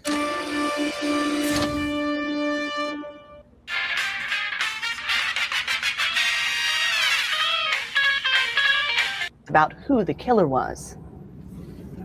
Jean Bonnet. Oh, hello. Nearly 3 years after the murder of John Bonnet Ramsey, the case remains unsolved. But the detective who first handled the case has no questions about who is guilty. I know who killed Jean Bonnet. Oh, there's no doubt in my mind who killed JonBenet. And while this investigation is still ongoing, I don't think it's appropriate that I say that name out loud. Linda Arndt was the first detective on the scene at the Ramsey house on December 26, 1996, the morning John and Patsy Ramsey had reported their 6-year-old daughter JonBenet made a call at 6:30 in the morning from her sergeant. He said there's been a kidnapping. It involves a 6-year-old girl. There was a ransom note, a 2.5-page ransom note. And according to the ransom note, there was going to be a phone call from the author, and they were supposed to call between 8 and 10 a.m. So I was supposed to get to the house for purposes of monitoring the phone call. 8:10 a.m., Arndt arrived at the Ramsey home and meets John Ramsey for the first time. How did he strike you? Cordial. Cordial? Mm-hmm. Upset? Cordial. All right. I'm just noticing her emphasis and the way her entire demeanor, facial feature structure changed when asked about JonBenet, and I am gonna do a search. Damn well, it was better have put out her theory by now. This was 99. I'll play just a little bit more, and then we'll get back to our timeline. Distraught? She's saying it without saying it. Cordial. Wow. Did it strike you at all that that was behavior that was unusual for somebody whose child was just kidnapped? It's been my experience that people respond to trauma in different ways. So if someone has a response that is different from mine, I don't put judgment to it. I'll just note it. And that is what she says she did all morning. Make mental notes. Okay, I just wanted to put that out there, and then I'm going to do maybe some real-time research of any statements she may have decided to make. Let me browse through any comments. Bro, she's totally telling the truth. This is terrifying. More genuine emotion from Linda than the whole family combined. See, it is very popular that the family is in on it. I am clearly in somewhat of a minority here, but as we continue, I am being swayed. All right, by all means, please, at your leisure. All right. To the timeline. I did want to say something to Reed, because we said this earlier. We couldn't figure out. We were trying to figure out, like, maybe when law enforcement got there, that they didn't find her till 1. And we were just saying, people were running around in that house for what, 6 hours? And it took you that long to find her? And then what made him go down there to find her? Why did he suddenly go down to the basement and find her? And why was he down there by himself? Yeah, there's... Why did they allow him to just walk around the house by himself? That is a big one. They clearly were not controlling the home like a crime scene at this juncture. So I need more information than to jump to the fact that they were treating it like, maybe it wasn't a homicide just yet. She was still in captivity. Yeah, I mean, that would be something that you would not allow, is them to just, because you don't know if downstairs was a crime scene at some point. So you're letting them just walk them up all over the house. How do you know the kidnapper's not going to make contact with them, sneak back in and make contact with them? I know it's crazy, but I mean, you don't know. I mean, when dealing with crazy, it's okay to use a little crazy. Yeah. Hi, Marie. Good to see you. I said it first. Hello, Marie. Welcome.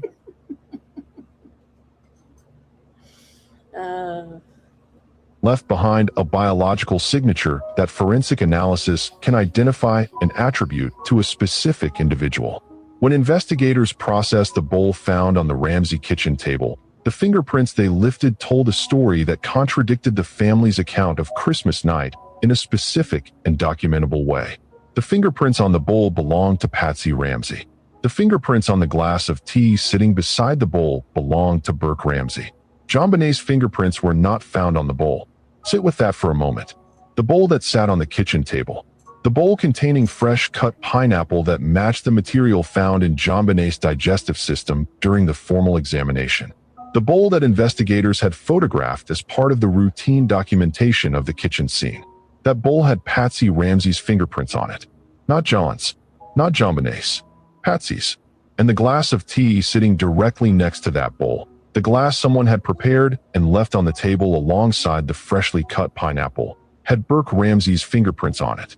The family's account of Christmas night said JonBenet had been asleep from the moment she was carried in from the car, that she had been put directly to bed without eating, that nobody had prepared food or snacks after the family returned home because there was no reason to. Everyone went to sleep. But the fingerprints on that bowl and that glass established that at least 2 members of the Ramsey family had handled those items at some point. Patsy had touched the bowl, Burke had touched the glass, and the bowl contained pineapple that was consistent down to the rind with the material found in JonBenét's digestive system. When Patsy Ramsey was asked about the bowl directly during investigative interviews, her response produced one of the most replayed moments in the entire JonBenet Ramsey case. I did not see JonBenet pineapple. Okay. So I don't know how it got in your stomach. I don't know where this whole pineapple came from. I can't recall.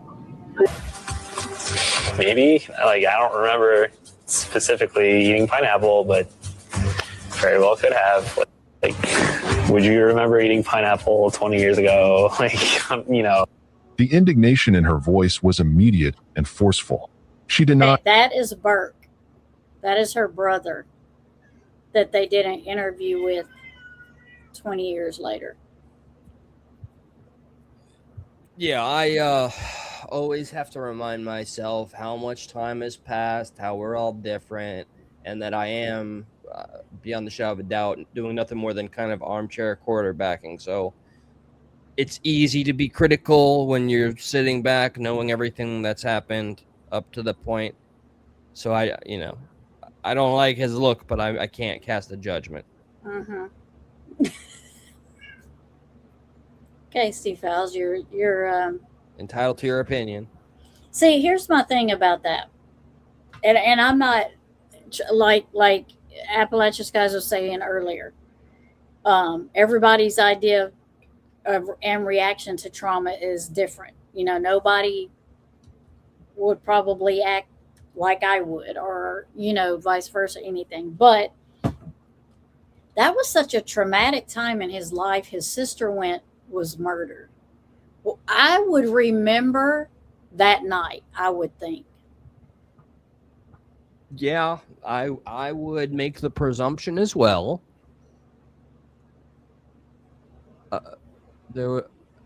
Okay, and sorry, with the insistence of our lovely Read Deeply, I did want to check with that amazing piece of technology you detest. Rigor mortis observed at the start of the autopsy. There was mild to moderate rigor in the upper body and more advanced rigor in the lower extremities. Liver mortis, which settling of the blood, was also noted, fixed on her her back and right side of the face. Okay, all right, yeah, for sure. Well, her arms were raised or rigid, absolutely. Okay. Or, I'm just throwing this out there, only an opinion and a observation and maybe this could have happened thought.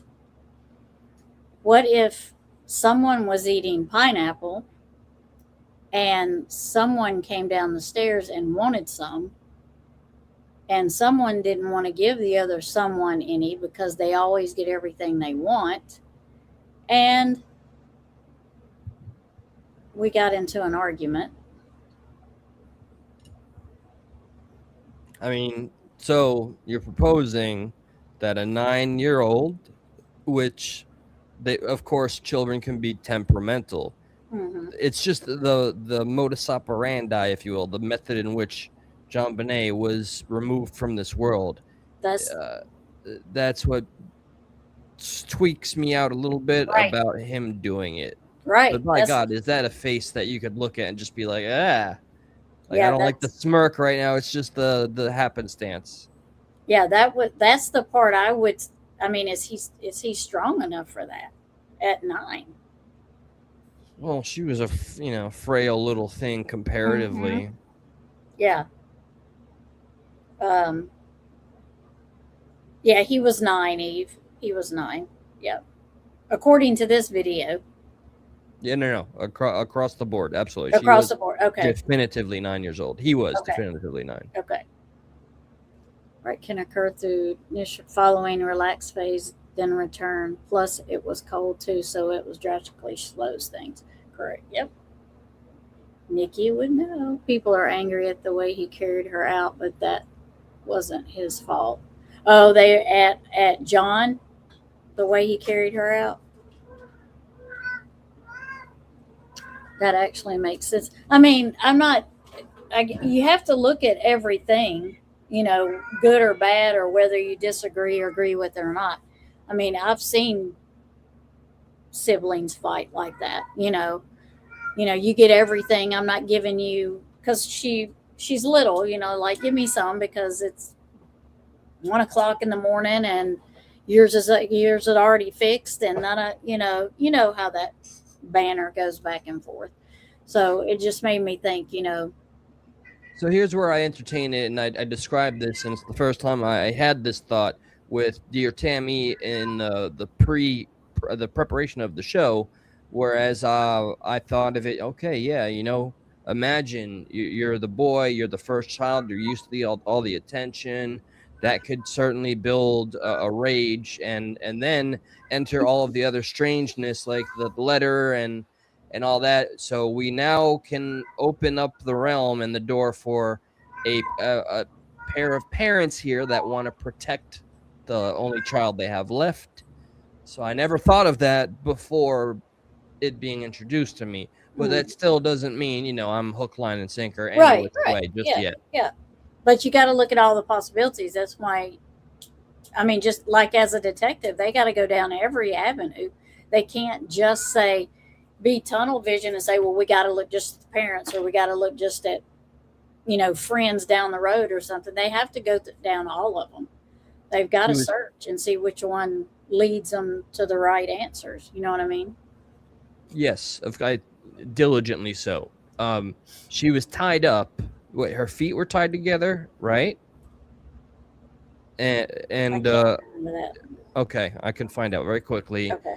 And as we both know, she was garroted. And right. But the one thing which makes me entertain the idea less that the brother had anything to do with it, is that there was a very specific knot. Unless I learned that he was in the Boy Scouts, don't know. Now, you could say maybe he done something and then someone else did extra work to cover up what he did. That's a whole other possibility. You could say that. JB could have just taken the pineapple. Right. That's what I had said earlier. She just reached in his bowl, and took a piece of pineapple out, and it made him mad. I mean, yeah, right. It was very personal items used to hurt her. Yeah. Yeah. Oh, her wrists were loosely bound with cord. Bless his heart. Sorry. And see, that's from what I was talking about earlier, was not getting the attention. He was kind of put to the side. I mean, she got all the attention because she was at all of the proms, pageants, getting her hair done, getting, probably ballet, probably fittings, pictures. I mean, it was. Yeah, the mother was vicariously projecting her dreams through little John Bonet. Just for the record, her hands were bound by cord, and oh, sorry, I was looking. Oh, they were the white blanket. Duct tape was over her mouth, which was removed by an officer on the damn scene. Just removed and thrown like trash. And a garrote made from a cord and a paintbrush handle was around her. Oh, that's John Wayne Gacy style right there. John immediately picked her up, carried her upstairs, rigor mortis being evident, and laid her on the floor in the living room. Carried her like 2x4. Yeah, I mean, he could probably uncarry her. So, I mean, it would be hard to carry her in certain ways. You know what I mean? With her being, with rigor mortis already being there. Oh my God, yeah, especially when they're tired and irritated. Yeah, Mortal Kombat at times. Yeah, no, it's true. I mean, kids can get aggravated with each other. It's just how it is. I mean, siblings do that. I mean, some get along way better than others. I mean, age makes a difference. It looks like they were like 3 years apart. So Appalachian makes a good point, which almost entirely breaks me off of even suspecting the brother. It only, if I keep him in mind as I keep on theorizing while the gears turn, it only makes the case darker and weirder, like if the father or the family was involved in a cover-up. But yeah, there was an object, there was digital penetration, and her hymen was damaged. So I don't think the 9-year-old boy would do any of that. I don't. yeah, that's what I'm saying. But you got to look at everything, you know, because you got to rule things out. I don't think he would have done that either.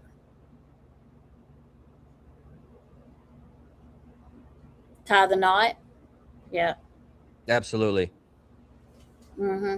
Those are basic training points for a lot of military, Navy included. Absolutely. I think it was, I don't know if it was broken. I think it was a paintbrush though. Yeah, it was. They're saying that is correct. Disturbing as all hell, but yeah. They said Bert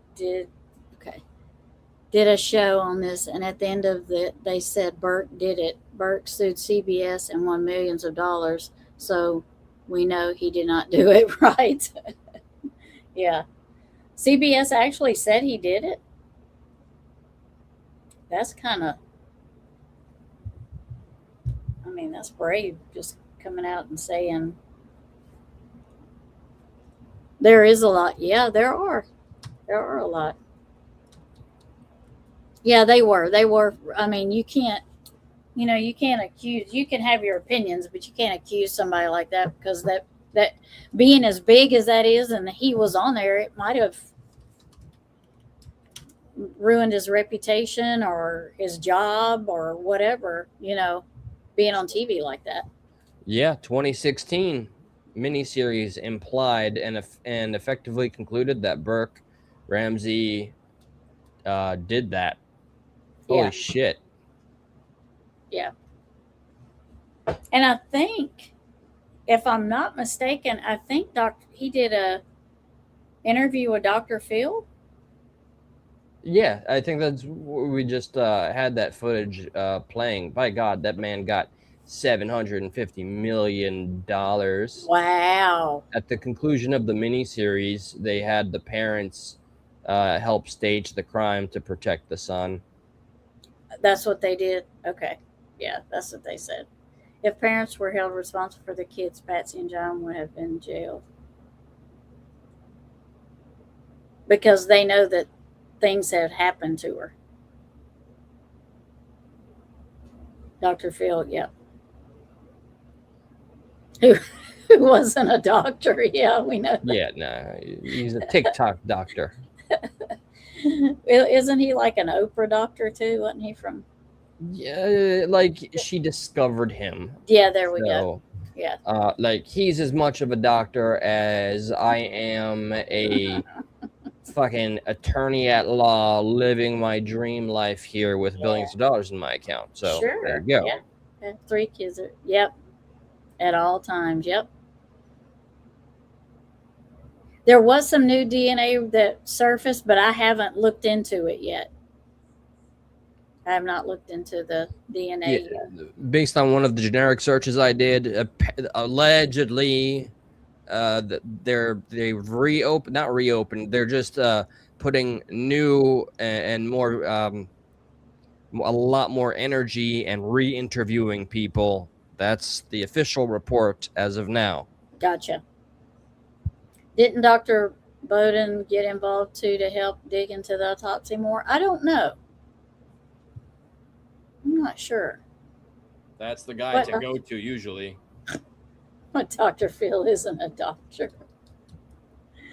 Nothing new at all. They lie. You're right. They do lie. Just like they want to make you think something's new in Summer's case, and they put something out and there's like nothing new. It's just like the same old BS that they've been saying. Remember, I clipped Dr. Phil saying he was in oh, that's right. Illuminati. That's right. Yes. You know, Dr. Botten did not investigate any autopsies or add any opinion. It was only Dr. Spitz, Werner Spitz. Sorry. No, you're good. He didn't look into it. No, he was not a part of the case on any public level. It was the original Wenzer Spitz. Nice. He was doctor, but not for many years. He tried to get his license back, and they told him no because he was talking on TV isn't a doctor.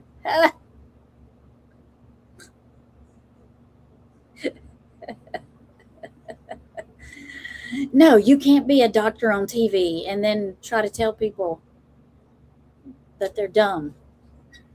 Yeah, well, he was like bum fights, you know, like you may not remember, but there was the guy who created that DVD extravaganza, Bum Fights, which was vicious, disgusting, and Dr. Phil invited him on as a guest, and the guy who created it all dressed up like Dr. Phil. He was going to troll him and say, I'm just giving them an opportunity, or I'm, trying to, and Dr. Phil kicked him right off the show. You think? So, I mean, say what you will, but I see what the dude's point was. Is this a freeze frame of the video, by the way? Yes, it is. Would you like? Yeah, absolutely. I'm intrigued about Burke a smidge. Okay, let's go.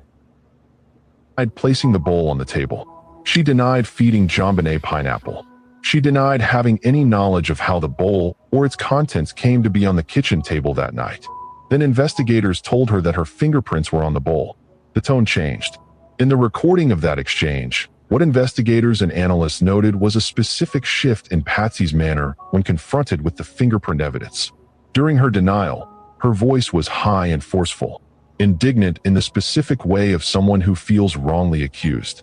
But when the fingerprints were introduced, her voice became quieter, more measured. She leaned forward. She spoke more softly. The indignation that had characterized her denial gave way to something more guarded. She acknowledged the fingerprints. She said she simply could not recall putting the bowl there. She did not know what the answer was. She could not explain how the bowl came to be on the table or how her fingerprints came to be on it. Now consider the specific nature of that claim. Patsy Ramsey was not saying she had not prepared pineapple at some earlier point in the day and that the bowl had been left on the table from that earlier occasion. She was saying she did not know how the bowl got there. She could not account for her own fingerprints on an object sitting on her own kitchen table.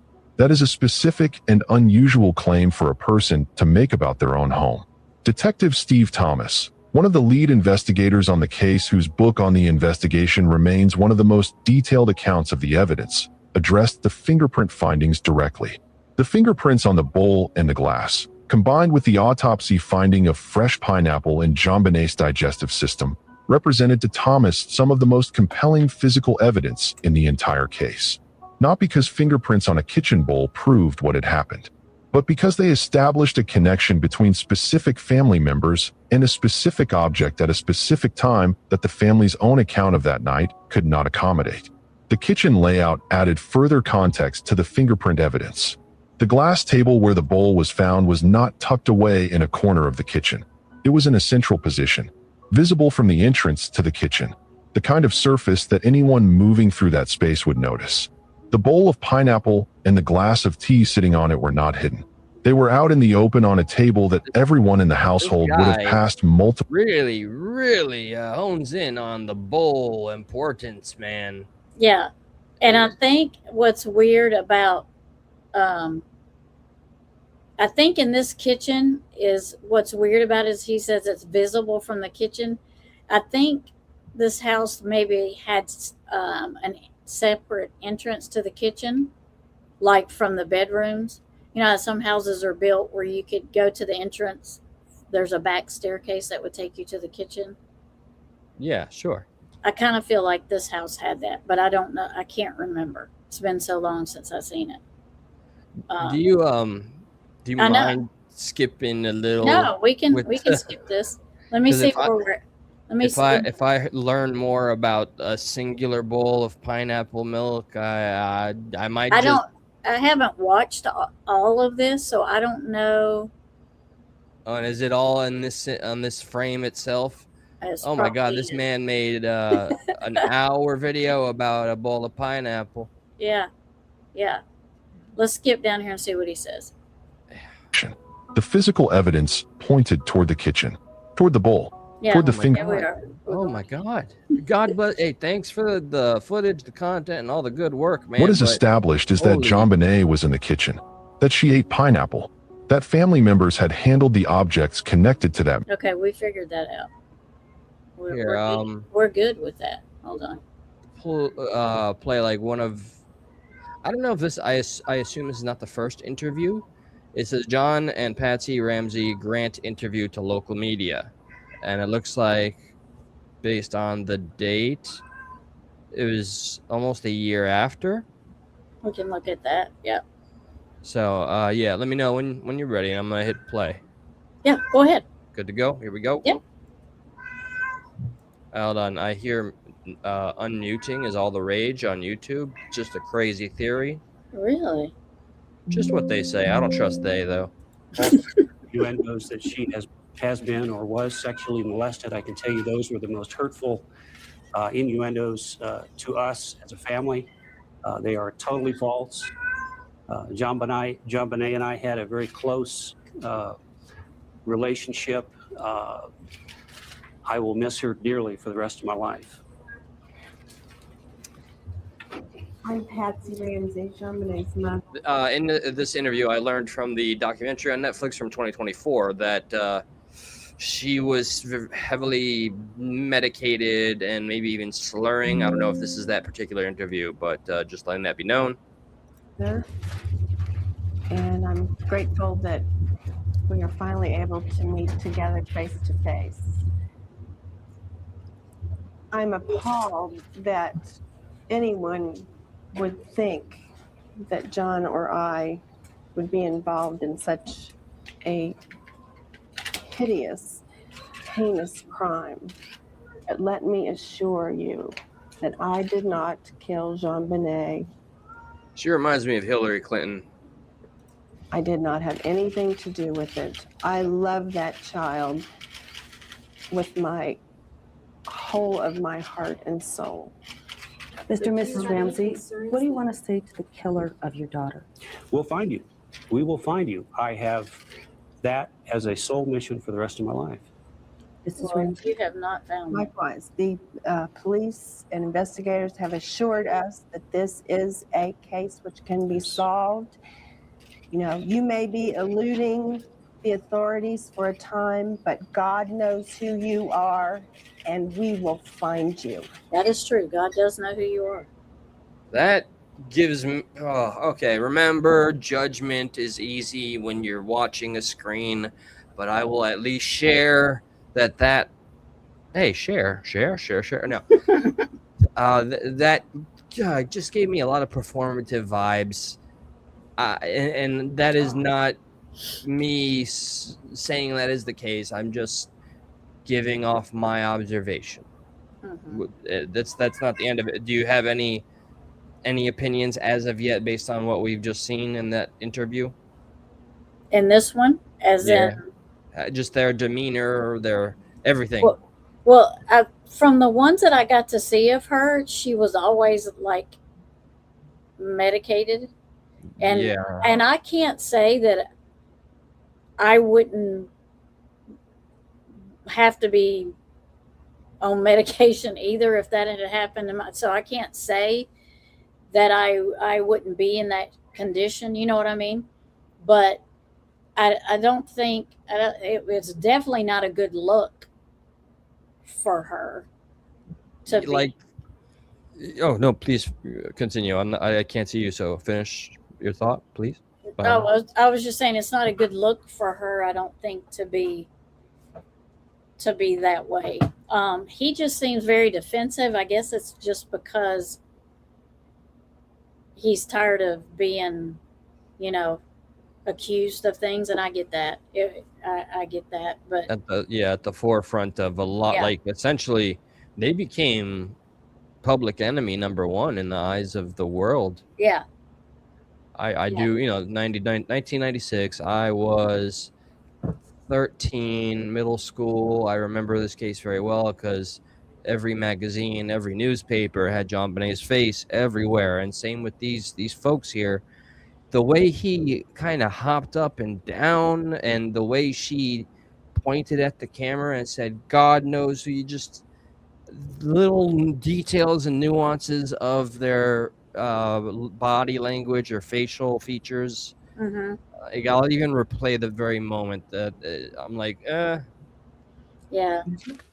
Likewise, the police and investigators have assured us that this is a case which can be solved.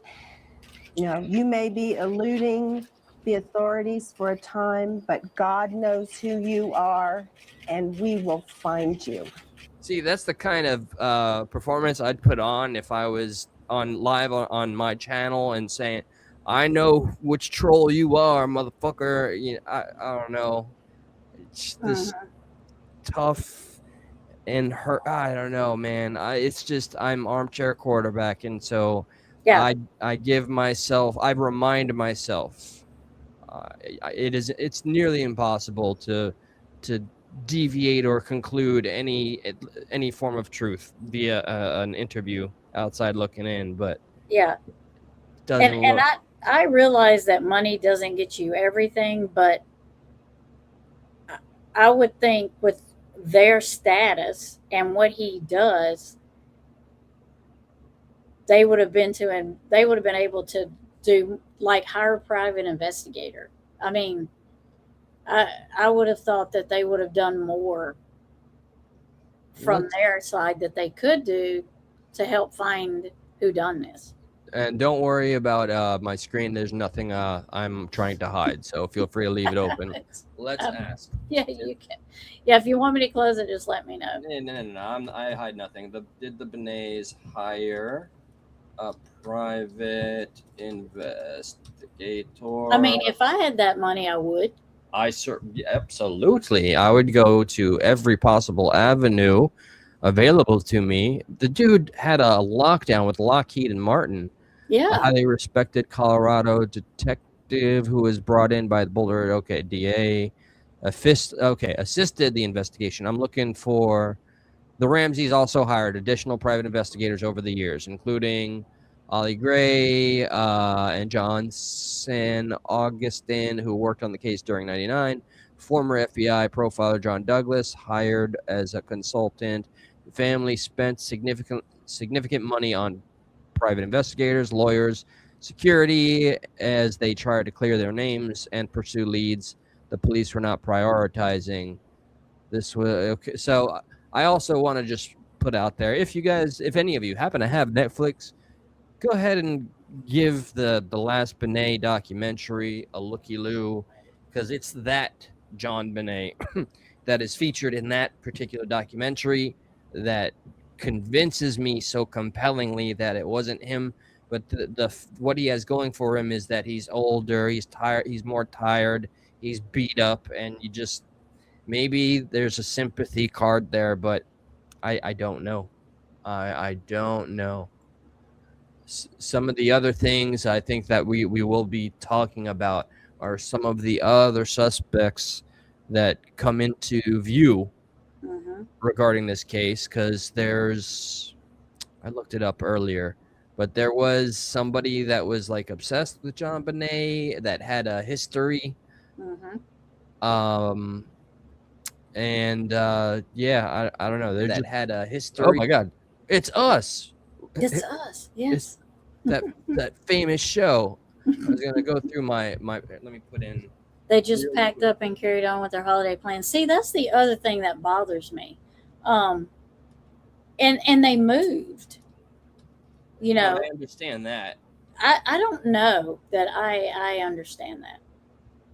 I mean, they were looked at, but side-eyed by everybody. They were I mean, already. they probably did it for safety. I get that, but I don't know that I could have left the last house my child was in with me. You don't know if you could leave the last house your child was with you. Is that what? Yeah. I understand also, somebody who reaches the conclusion, I want to get away from that, horrific memory and or time. But in future, but that's not eliminating your state of mind and or opinion as well. Yeah. As we've stated, all opinions welcome. Right. So other figures that we are going to be looking into. So Gary Olivia, convicted sex offender who lived nearby. He had a history of obsession with JonBenet, made suspicious statements. This is the guy that I really locked in on particularly, and was investigated multiple times. Some PIs considered him a strong lead. Outside of all the weirdness with the family, that's my guy so far. But I say that without full confidence of saying I know that's him. Yeah.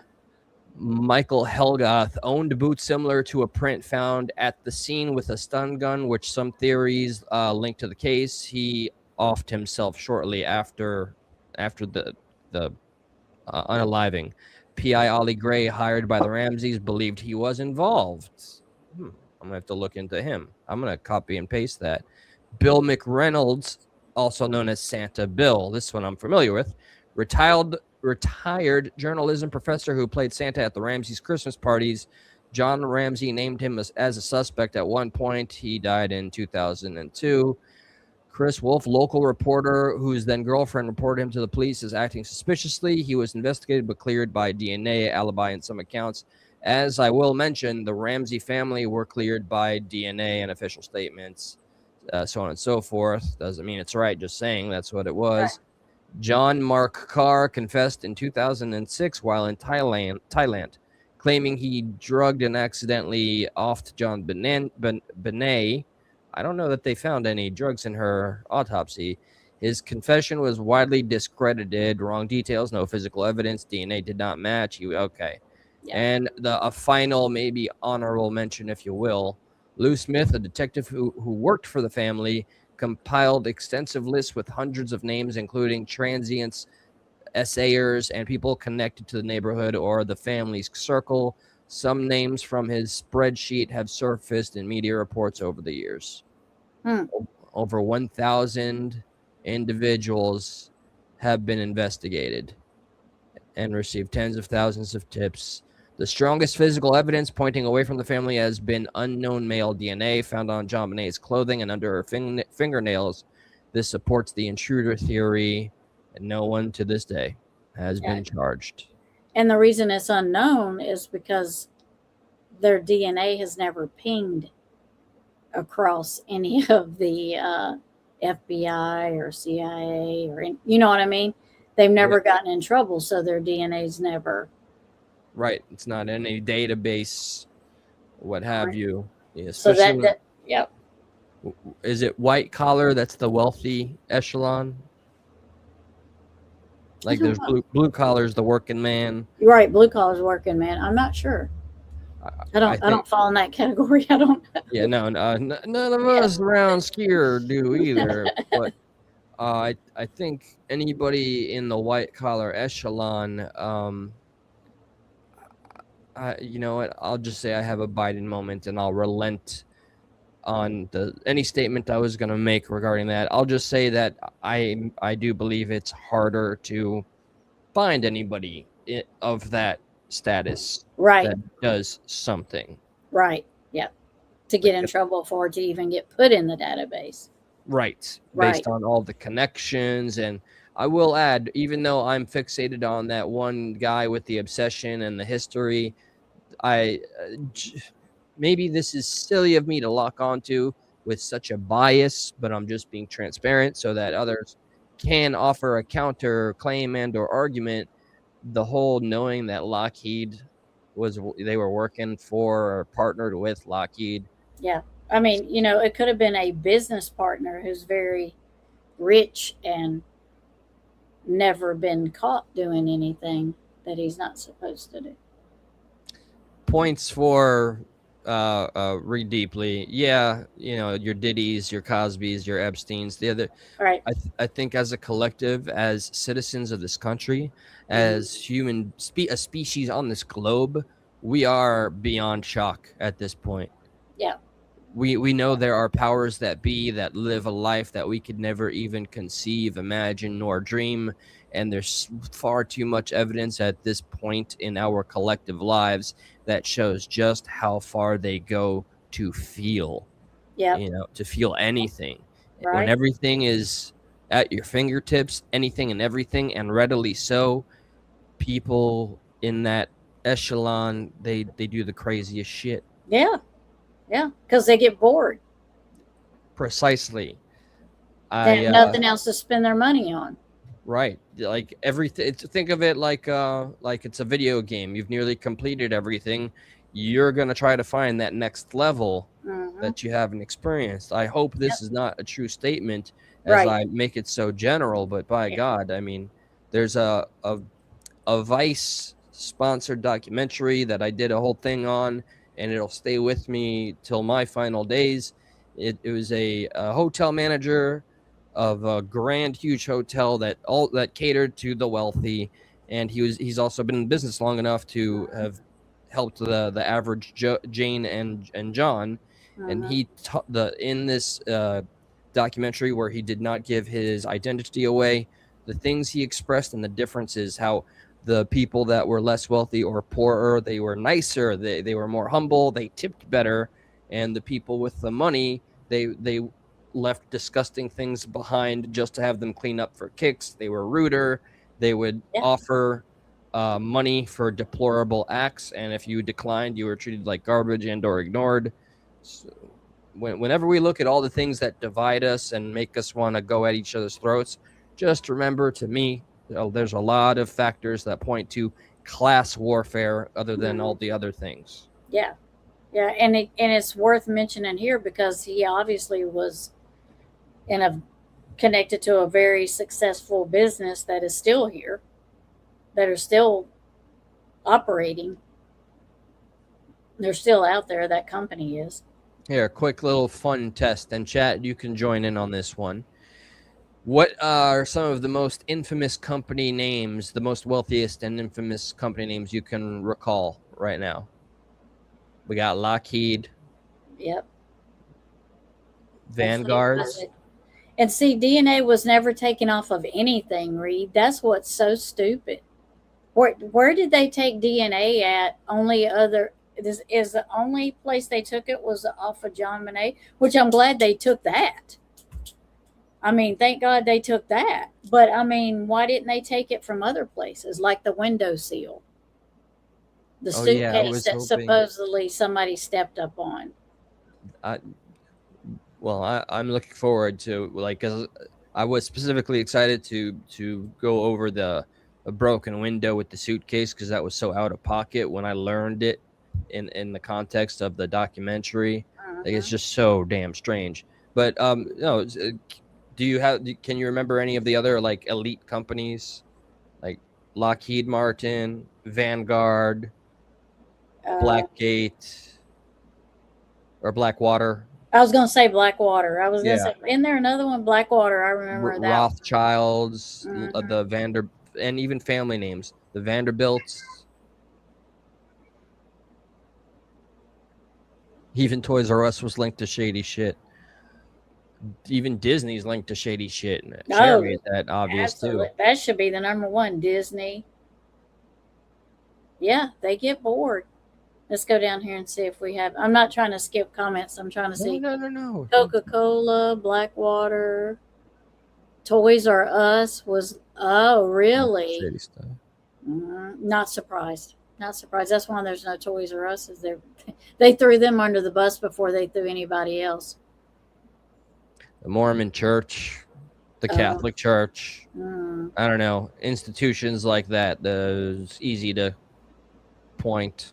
But that's I have my own biases when it comes to control and stuff.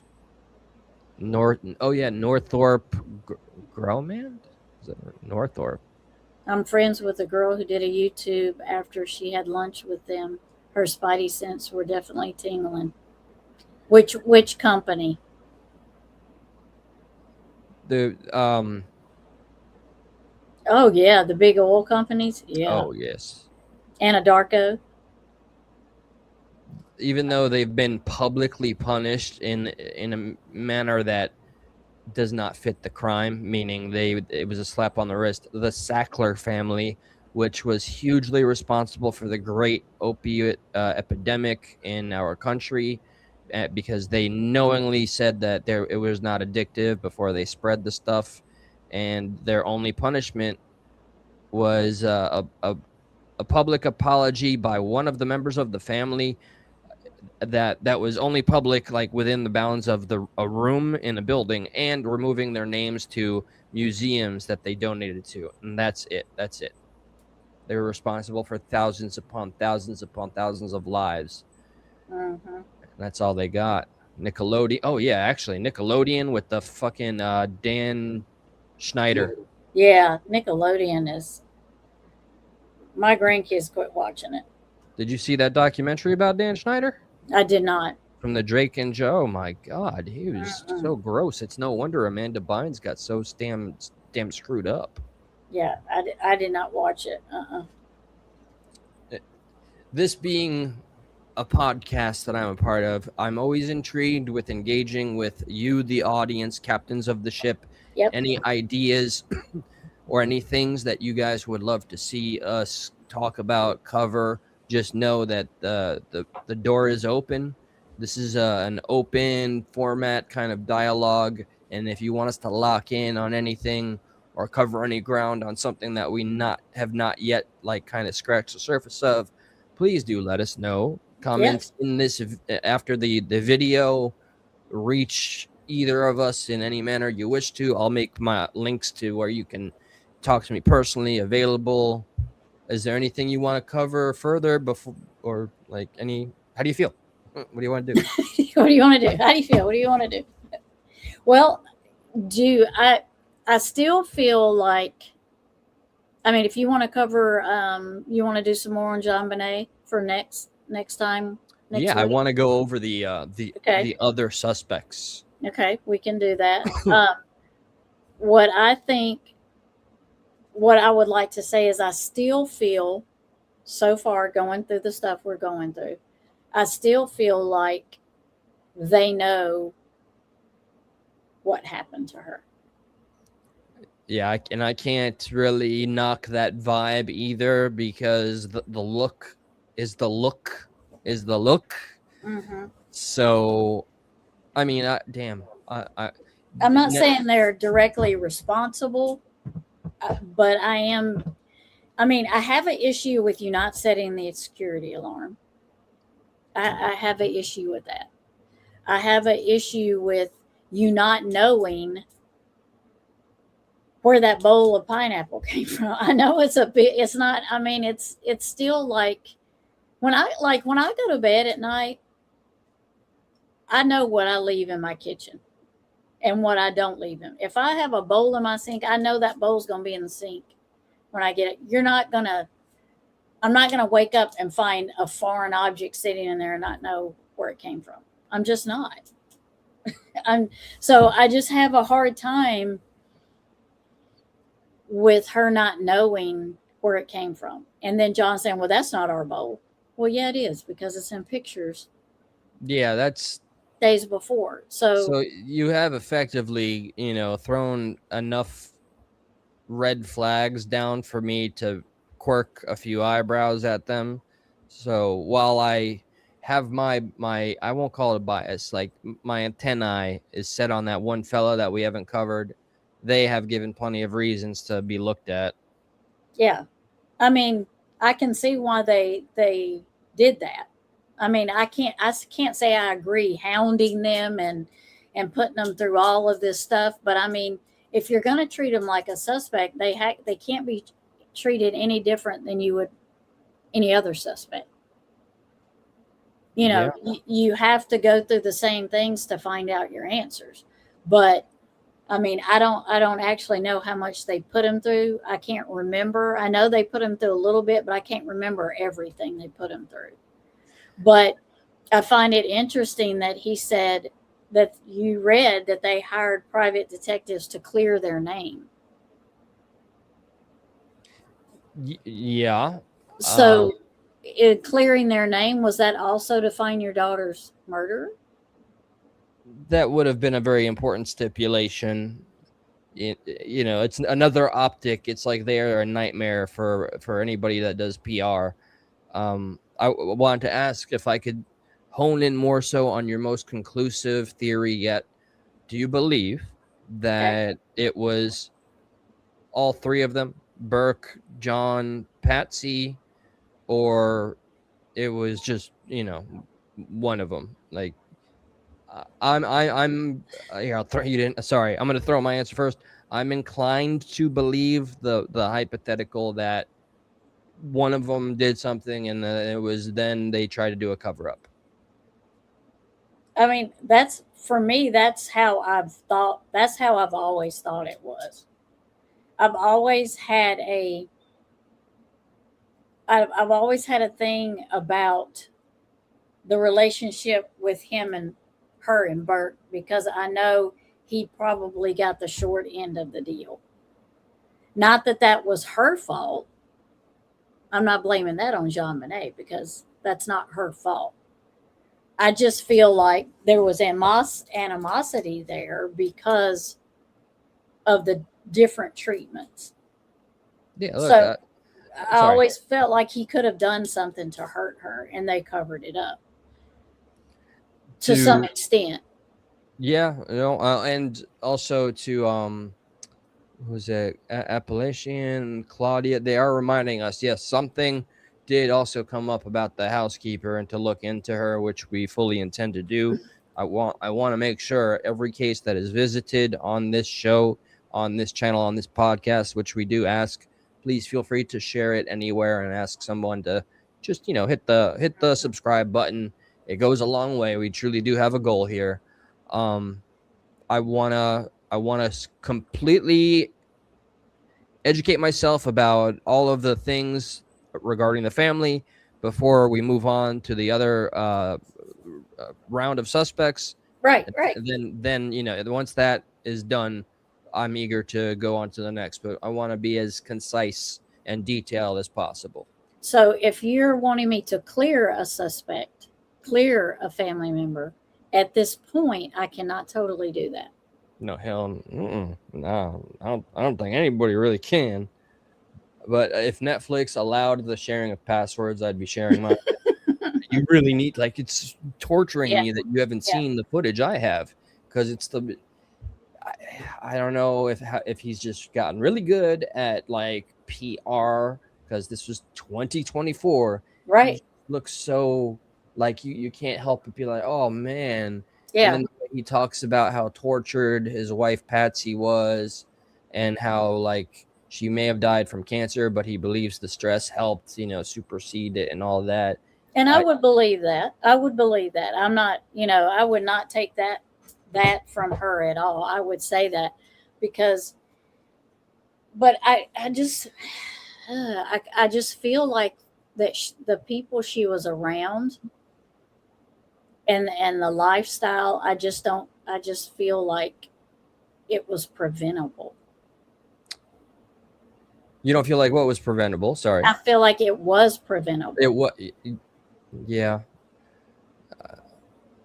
Yeah, I mean, with hindsight and all that, of course, it is the mystery that will endure for the time being. The housekeeper said JonBenet was not potty trained. Oh, yeah, I remember that as well.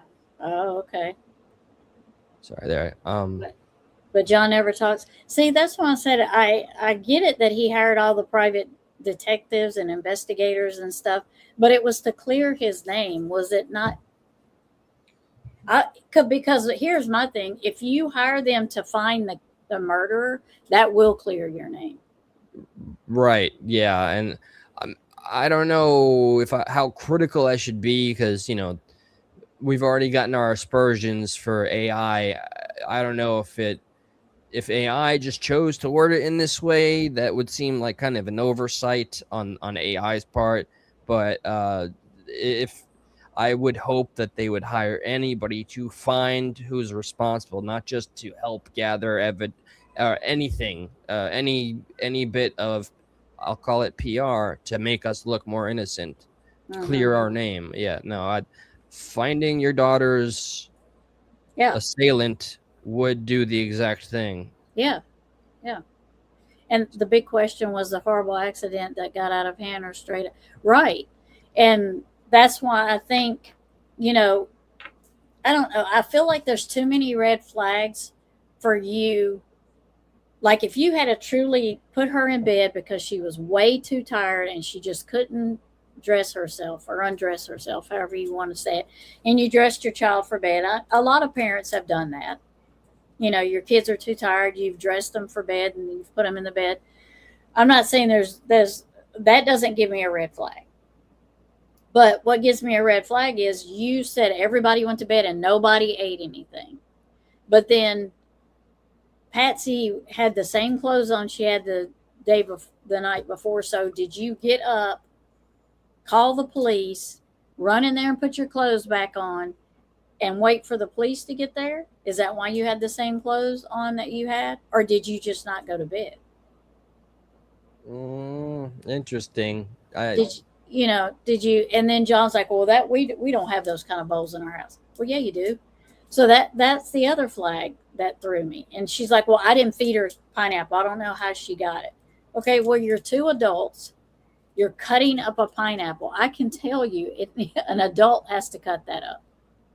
So, Patty, she was in the same clothes from the night previously.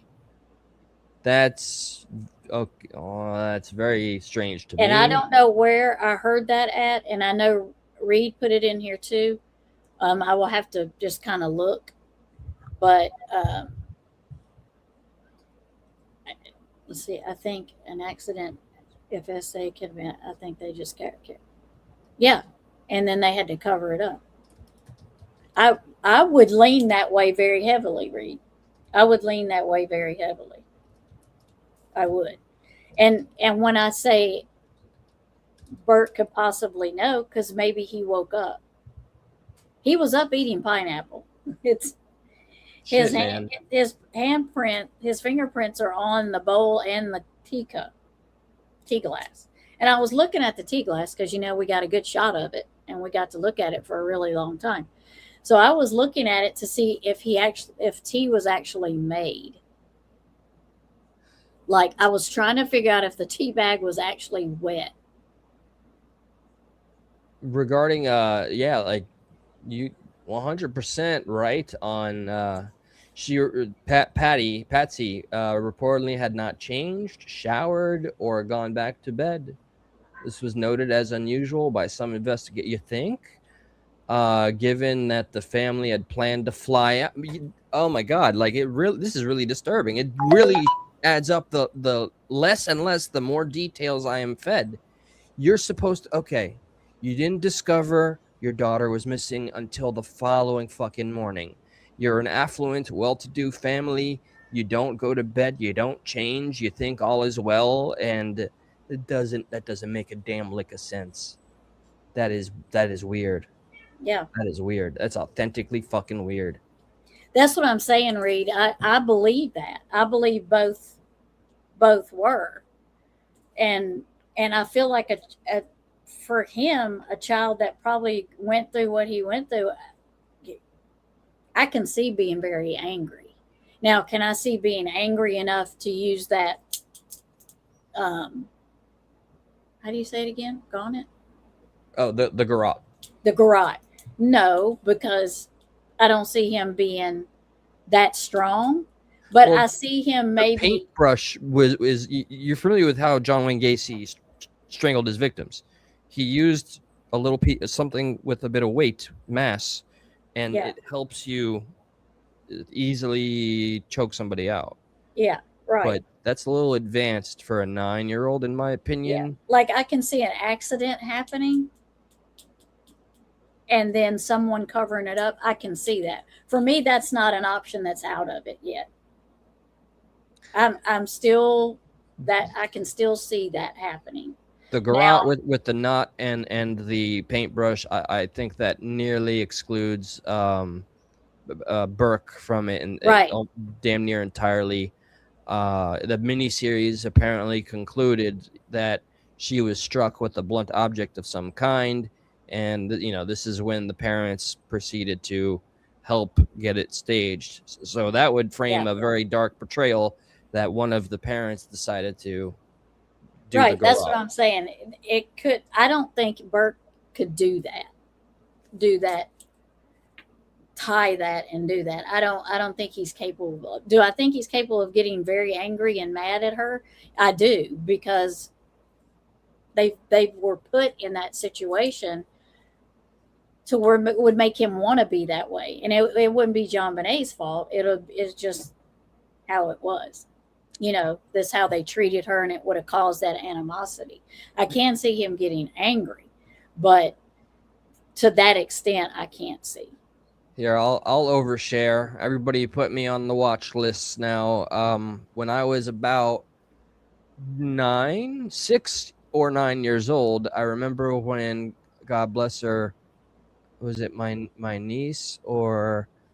No, it was one of my earliest cousins on my father's side. When he was born and all the attention went to him, and my selfish little childish ass, I threw a little tantrum by going in my parents' room and crying and getting in the fetal position so that they would be, oh, where's Eli? And then I had the big talk of, he's just a baby. I didn't lash out and do anything fucking violent, so that separates me from a possible hypothetical, totally a matter of opinion, if we're even entertaining it, savage. But yeah, I think there's a lot of strangeness and wickedness about this case. Yeah. So, and Burke knew the people he was around, just like JonBenét knew the people she was. I mean, you heard in the video, he liked to be around the adults. He didn't want to play with the kids. And that strikes me as strange. That tells you that they spent more time around adults than they did children. It's because I know kids that like to be around adults too. Yeah, and that's because they're an only child, and they're around a lot of adults. That's nothing. I know people that have one child, and that's how they are. They're around a lot of adults, and they're used to being around a lot of adults. But at some point, that depending on the people you're around, that gets weird. Yeah, no, absolutely. Like me, I was comfortable with being around a lot of adults because I was a clown, but I also had an overabundance and a very full and satisfying social life with my peers. So it was like a good balance. But you're at a Christmas party. I'm guessing there's like probably more than you and your sister. There's probably quite a few kids there if you're at a Christmas party. So I would think you'd want to be around all the kids, but they said he was around the adults, and that wasn't unusual for him. Yeah, I only, when I think anecdotally, I try to reflect on myself, and I always tried to gravitate always more to people of my age, as comfortable as I was. But yeah, that is the picture painted. Yeah, they took their time because making that and posing their way they did. Whoever didn't seem to, right. That's the other thing. They knew where everybody in the house was at.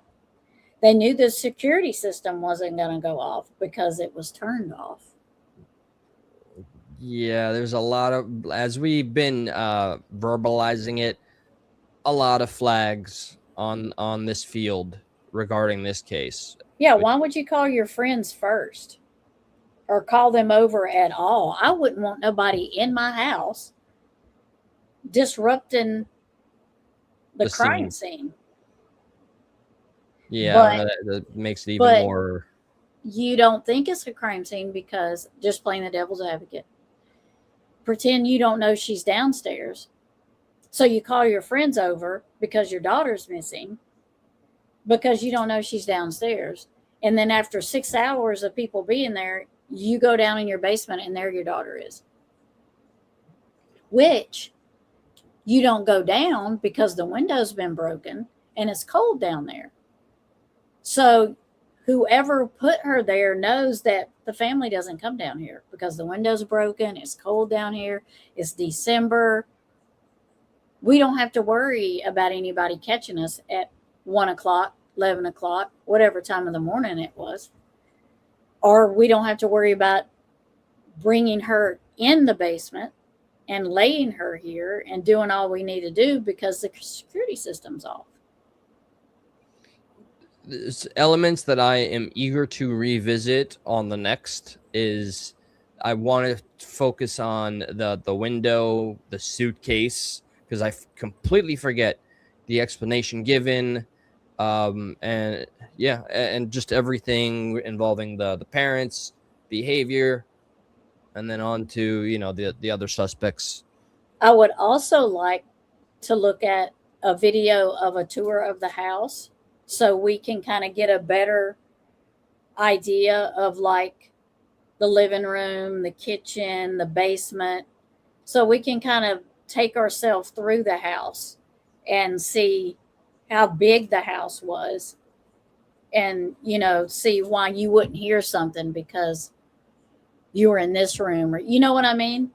Kind of look at the floor plan is what I would like to do. That's why, and I don't know if it's specifically the documentary I keep referencing, but one of them that's fairly recent does a brilliant 3D imaging, like top of the line tech to take you through it, the house, through every model. Is Reed deeply right about the no one reacted, blinked an eye when the ransom call didn't come? That's fucking... They just sat there. They just waited. I mean, that's why I don't understand how you could be at a high profile, because this would be not high profile, but it would be in a great neighborhood, a wealthy neighborhood.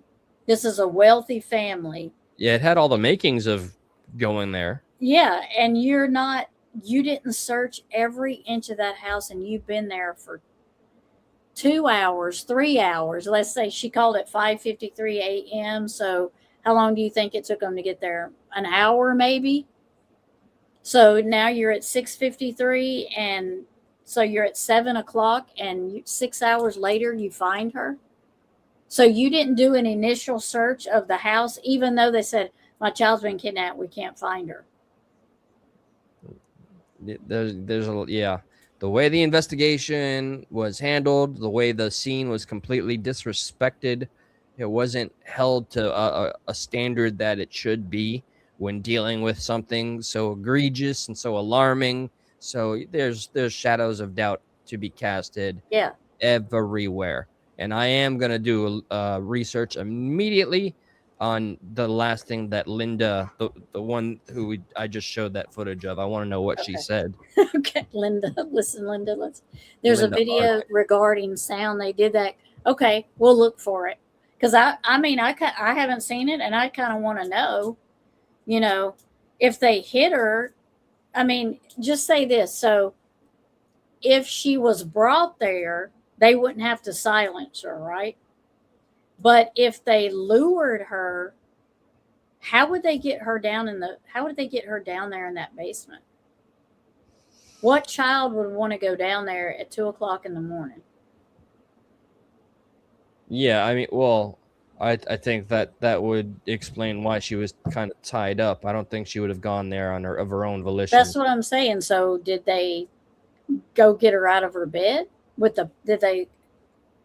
did they get her out of her bed? How did they get her to eat a pineapple? Was that, hey, here's your favorite thing? That maybe to calm her down, something like that. Yeah. Or even to entice her to, let's just put this on you and here you go, Mm-hmm. When do you hear anyone say they were crowded at the phone? And Yeah, that's what I'm saying. It's, what were you doing? Were y'all just sitting in the living room twiddling your thumbs? I mean, what were you doing? Why wasn't you knocking on neighbors' doors? Why wasn't you searching the house, searching the grounds, checking the driveway out?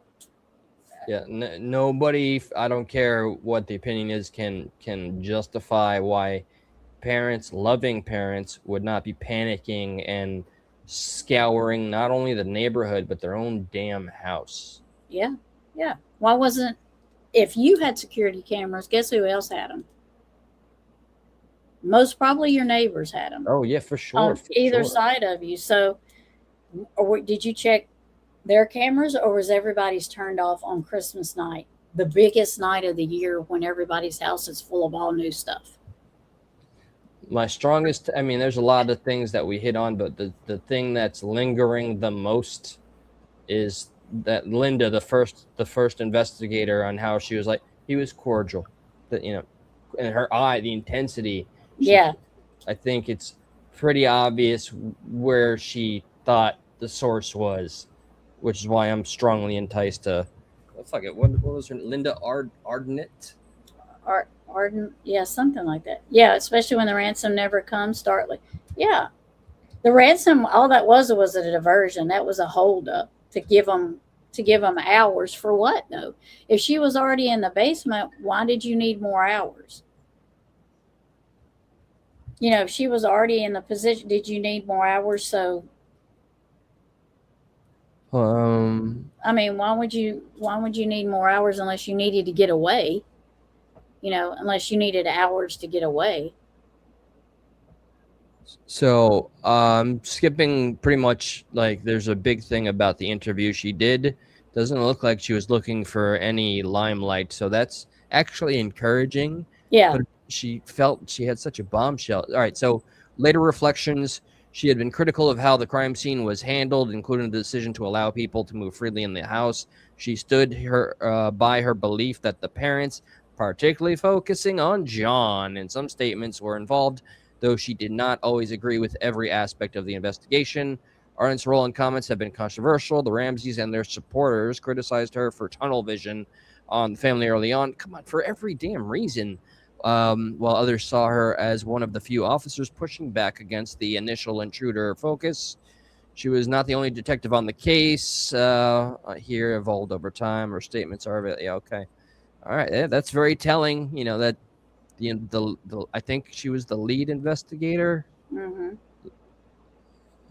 Yeah, lead officer on the scene, and she thinks it was John. Heavily big focus on him. Yeah, and I think it's odd also, and I know that people, there's a lot of people that are into that kind of stuff, but when they sold their house, like a developer bought it, and he has never lived in it or sold it. As far as I know, there's no one that's ever lived in that house after the Ramseys moved out. You're telling me they sold that fucking mansion and nobody's look it up. As far as I know, I think a developer bought it, and then he didn't do anything with it, and I don't think anybody lives in it now. Ooh, but if I'm not mistaken. Lives in the Benet. If I believe they Orange Dream Woman, I swear. No, I'm kidding. I thought they were were they not interviewed? It is currently owned by Tim Milner, Carol Schuler Milner. I thought they were. I could be wrong, Reed. Purchased the home in 91 for around, in 91. Wait. Okay. Sold in 2004 to the current owners for 1.5 mil. Carol Schuler Miller is the daughter of the late televangelist, Robert H. Schuler, known for the Hour of Power. She and her husband, Tim, have lived in the house with some periods away and have tried to sell it multiple times over the years, sometimes listing it for millions, but it has not sold largely due to its notoriety. They have renovated and redecorated the interior extensively, and the address has changed, so they're stuck with it. Mm-hmm. Yeah, because everybody knows what I'm surprised though, because the last one I had looked up, it didn't show anybody living there. So, let's see, no, they were interviewed 4 months later. Okay, I don't know why I didn't think why they didn't bring. I thought they were brought in once. I guess so. I guess it's public ridicule is what's gotten to them. Yeah. Not actually being brought in and questioned. Yeah. I mean, that's the very easy to draw to conclusion when you listen to the most recent stuff that John Bonet has put out there. They just felt, completely like they were villainized, hated very, very strongly with a passion, threats, stalkers, and anybody that wanted to make a name, harassing, wanting to make a story, collaborating, and all that shit. And I don't know how old John Ramsey is now, but he's probably getting up there. Yo, by God, in 2024, he looked rough, man. Yeah. So I can only imagine. Yeah. Maybe Just a thought.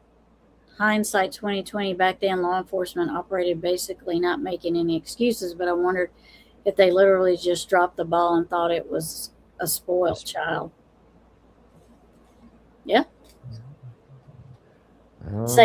Salem is the ginger kitty, and you know this. You know this, Appalachia. You know this. Did you say the ginger? Ginger kitty. Yeah. Okay. All right. Yeah.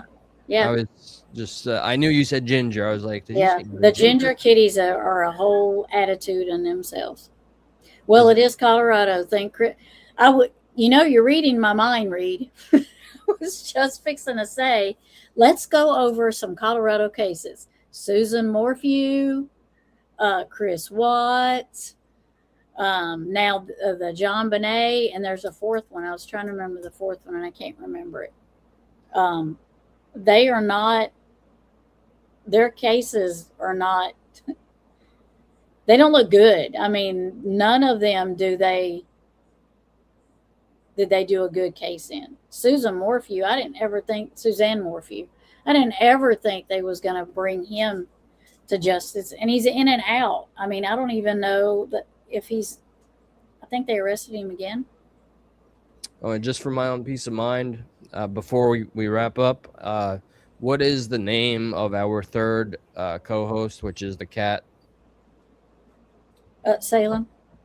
Salem? Yes. Okay. So this podcast is an amalgamation combination of myself, Progressive Patriot, Miss Tammy, which is Barnes and Noble Crime Time. That's right. And Salem. Together we make Progressive Minds for True Crime. You got it. Good job. I ripped the Band-Aid off. Thank goodness. I swear, I'm getting up there in age, okay?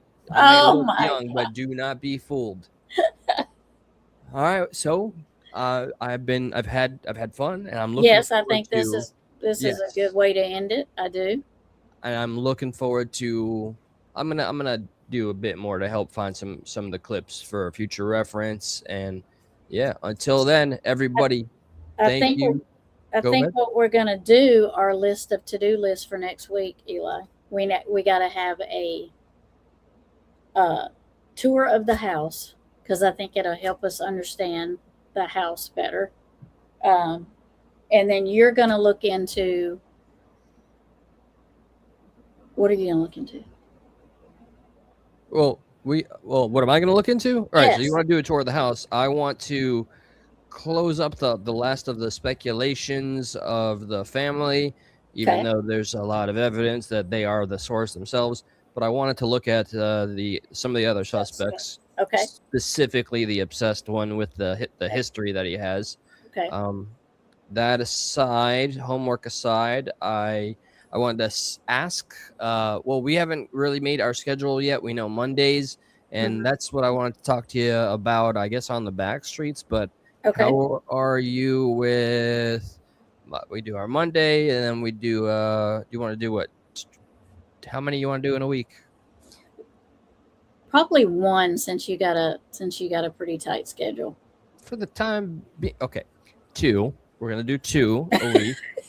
Okay. So All right. Monday, and how do you feel about Thursday? Okay. We'll do Monday and Thursday. Monday, Thursday, or Saturday? Which one? Let's do Monday, Saturday. Monday, Saturday. So you heard it first. That's it. And roughly, I guess we'll go with. We want to stick with 8 p.m. That's for you. 8 p.m. for you. Be For 7 me, p.m. Eastern Standard. Yeah. Be 7 for me. So So that's good. That's good for you. Yep. All right. Look. Reed is laughing at us. Yes, by God, it's all on the table, even when we plan stuff. That's right. That's right. Thank you for joining Progressive Patriot, Barnes & Noble, Crime Time, and Salem the Cats. This is Progressive Minds for Crime Time, and we will catch you. That's 2 in a row. That's you right. owe me $100. And we'll catch you on the next Saturday night. Good Saturday night, everybody. night. Yes. Good night. Thank y'all. Bye. Yay. We did it. We did it. Woohoo. Bye. End the stream. I'm nervous.